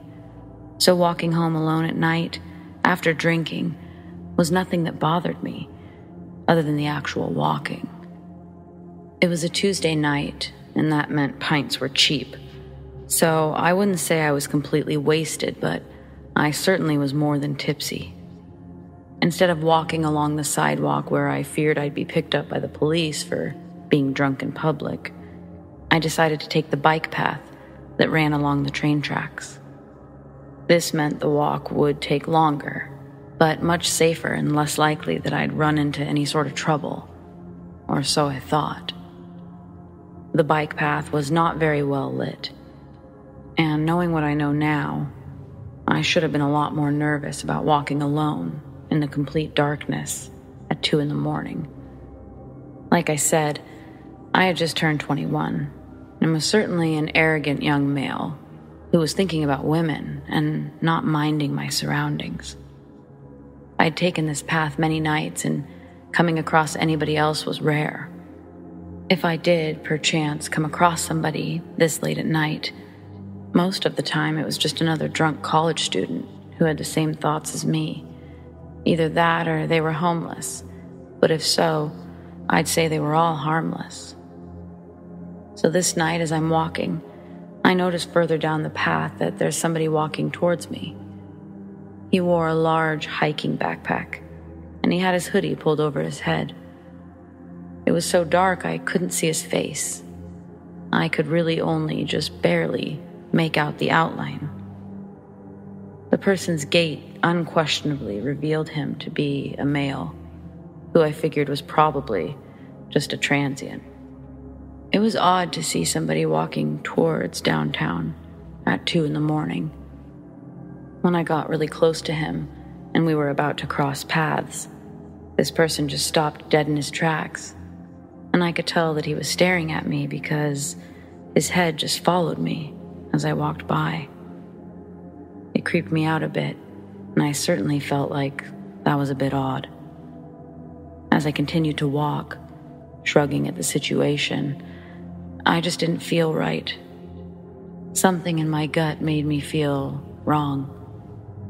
I stopped and turned around to see this person still staring at me. "What?" I asked him as I stopped walking and remained to stare back at him. That's when he hissed at me, like a snake. A long, vicious-sounding hiss that made the hair on the back of my neck stand up. I had hoped that he was just being weird, or perhaps was on meth or something. I nervously laughed a bit and said, okay, and continued to walk on. I made it a few more steps and I turned to look back. He somehow managed to get closer to me without making a sound, and he stood completely still. I figured perhaps I was just drunk and imagining things. I turned back around and walked. Taking a few more steps, I turned around once more. Now I knew he was closer. I couldn't believe that I couldn't hear him approaching behind me. What unsettled me even more was how every time I turned around, he'd managed to stop and stand completely still. Are you following me, buddy?" Once again, he let out this creepy hiss, just staring at me. Now I was freaked out, and I had this strange sensation that I was some sort of prey. "Hey, fuck you, man," I now yelled. In hindsight, this was a bad idea, because I'd already felt like I was some sort of target. The last thing I should have been wanting to do was provoke this sick, twisted bastard. I started backing away at this point, not taking my eyes off of him. He just stood there, hissing. The hisses were getting longer, louder, and more malice was apparent in him. As he started to hiss louder and louder, he began to engage in some sort of pursuit. At first, they were basic steps, but the further I backed away, the more he sped up, taking bigger steps towards me. I said, "Forget this," to myself. "I'm getting out of here." I noped it out of there and began a full-fledged run. He started running after me. I could hear his heavy boots gaining on me, hissing like a cat, growling like a dog. I feel his spit hitting me in the back of my neck. "Get away from me," I yelled. I might have peed myself, I was so scared. All I could think to do was run as fast as I could and get inside my house as quickly as possible. I've always been a very fast runner, but this guy was much taller than me, and his legs were really long. So he was really cutting down the distance between him and me. I managed to keep a good 5 feet between us, though, checking back behind me as I saw his arms reaching out in an attempt to grab me. I finally made it out of the bike path and onto the crossing sidewalk of the street that was lit up by street lamps and a few passing cars. I was so relieved to finally make it back to civilization. There was a gas station over by my house, and I thought I'd run to the safety of its inside, only to see that the lights had been shut off and the doors were closed. It was closed. I had to make it to my house. As I got closer to my house, I could see my roommate's lights were on through the window. "Chris!" I shouted. "Chris, open the door! Open the door!" I'm impressed I yelled loud enough that he actually heard me. I saw the front door of my house open up and my roommate standing in the doorway, looking confused. I ran up the steps and almost jumped inside my house, slamming the door behind me. "Dude, what are you running from?" he asked. You didn't see that guy chasing me?" "No." I ran to the window and I looked outside. He was gone. I have no idea what happened to him, but I am sure that had happened. Whoever the guy who hissed at me was really shook me up, and I never walked down that bike path after dark anymore.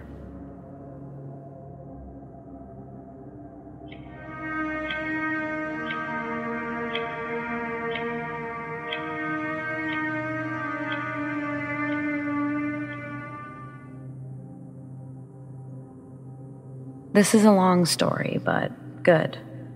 And as true as 33 years of time-faded memory can allow. I like to think that I do remember it vividly. Some background first. When I was in 2nd grade, my parents got divorced, and my mom moved my 2 brothers, my sister, and me into a rental house. Looking back on it as an adult, it was a terrible place. But it was what my mom could afford. The floors were uneven. The house was sided and roofing shingles. The stairs shook as you walked up, and the stove required an external propane tank. There was also a dirt floor cellar with an awesome little hiding place under the stairs. Definitely a hell house, the stereotypical house for haunting.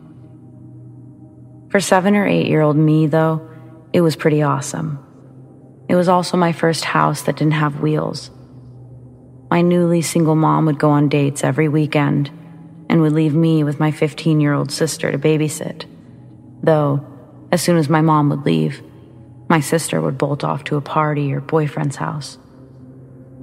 My oldest brother was 20 and would only come home when the mood suited, and my other brother, he'd always go to a friend's house a few blocks away.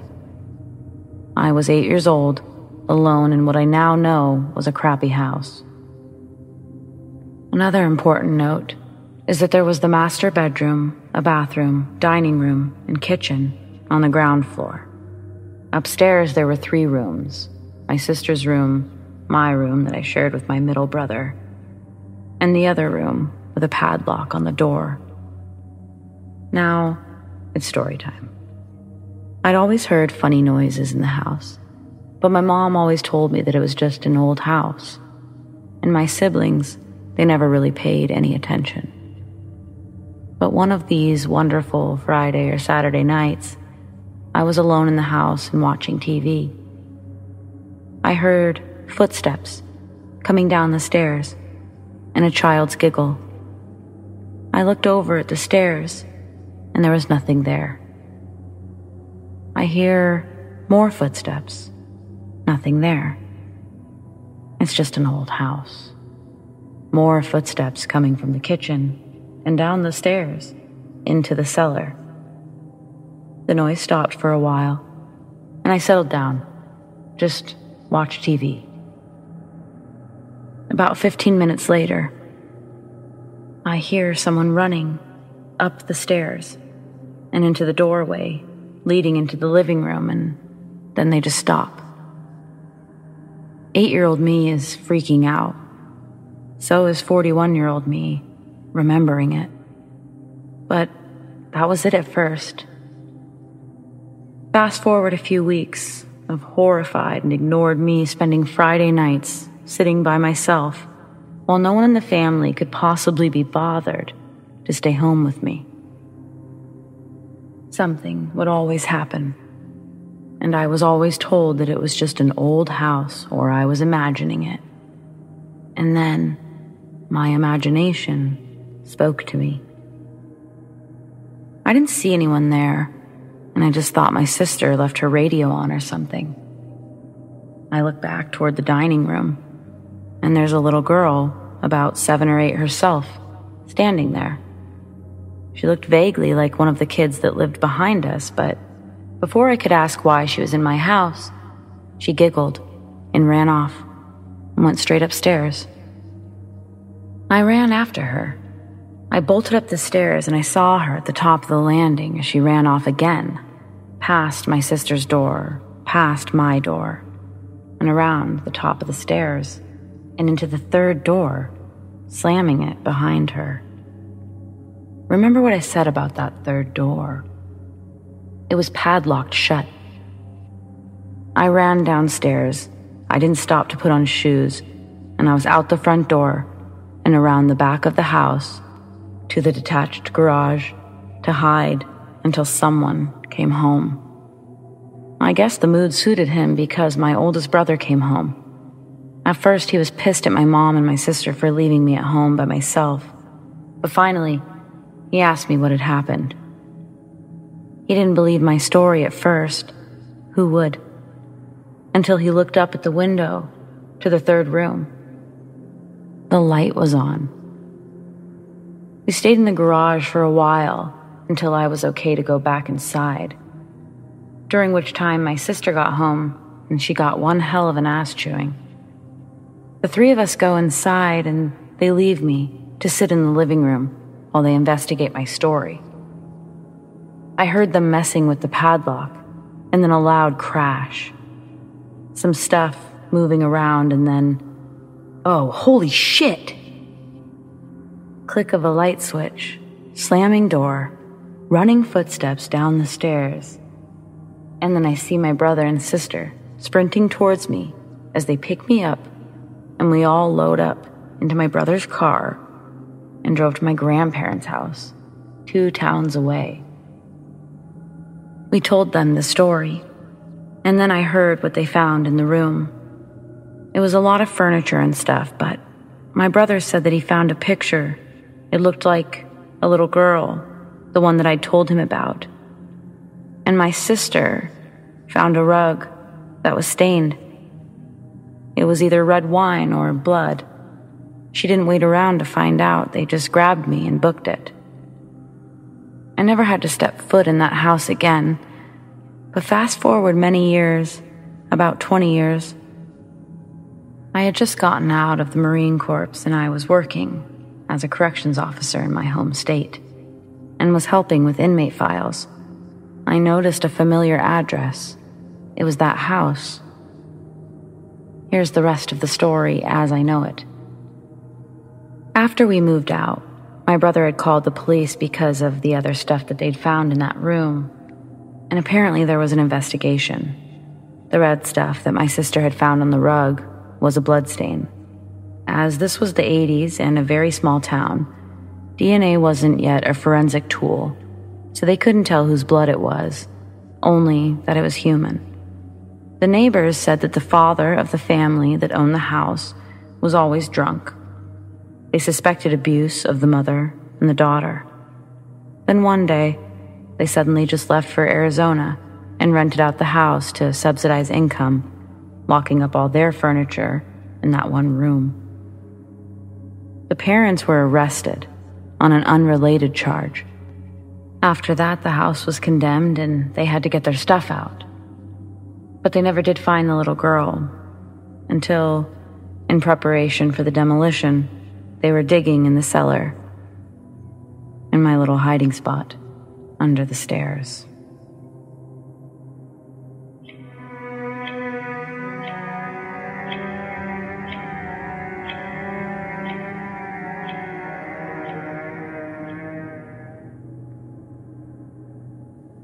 In high school, a group of friends and I purchased a Ouija board to play with. We decided my house was the best, so the 5 of us sat around the board in my bedroom one Friday night and began to play. The board was also glow-in-the-dark adding to the spookiness. The first time was uneventful. The only entity we contacted said that its name was no one. The second time was much more memorable and terrifying. It was only my close friend and I in the room, playing in the dark. Music playing softly on my stereo. We asked the basic questions, and soon noticed our breath was visible. We were freezing. Now, my house was in the woods, and my room was notoriously cold during winter, so I turned my space heater on, and we continued. No one appeared again, and still, our breath hung in the air, despite the heater going full blast. The radio began to jump stations, and the volume raised and lowered. Loud static filled the room, so I shut it off. The stereo jumped back on, lights flashing, country music blaring, even though we hadn't been listening to country. Unnerved but also excited, my friend and I laughed, asking no one more questions. Feverishly, the planchette flew across the board, sometimes right out of our hands. Besides predicting some minor events, we laughed off the encounter, and the Ouija board was put in my closet for safekeeping. The novelty had worn off, or at least no one wanted to play with the board anymore. Some had bad dreams or just bad feelings. Meanwhile, I felt a dark presence following me, almost like an eerie shadow that I could feel but not see. One night while in bed, the doors of my closet burst open, the radio blared on, and my lights flickered. This happened a few more times on various nights before my paranoia got the better of me, and I began to look up how to dispose of a Ouija board. Obviously, we had released something sinister. I learned that burning it was a bad idea, so my next option was a burial deep in my parents' woods. So one rainy afternoon when nobody was home, I took the board and a shovel, and I hiked deep into the forest behind my house. I dug a hole the best that I could, and I buried the board deep in the mud. I had terrible nightmares for weeks that I would come home from school to find the muddy board on my bed, but no such thing ever happened. My closet would still burst open, and the radio turn on randomly. My room stayed freezing cold most of the year. For years, I felt haunted and followed by something dark. It has subsided over the years, but I still have encounters. TVs turn on or my things go missing and suddenly appear. The encounters feel much less sinister than before, so I think whatever or whoever no one was, it wasn't good. I think the board opened me up to the encounters, but only the first felt dark or, dare I say, evil. I have found as long as I tell them that I know they're there, the events stop. I'm not sure what I encountered, or if it still follows me now.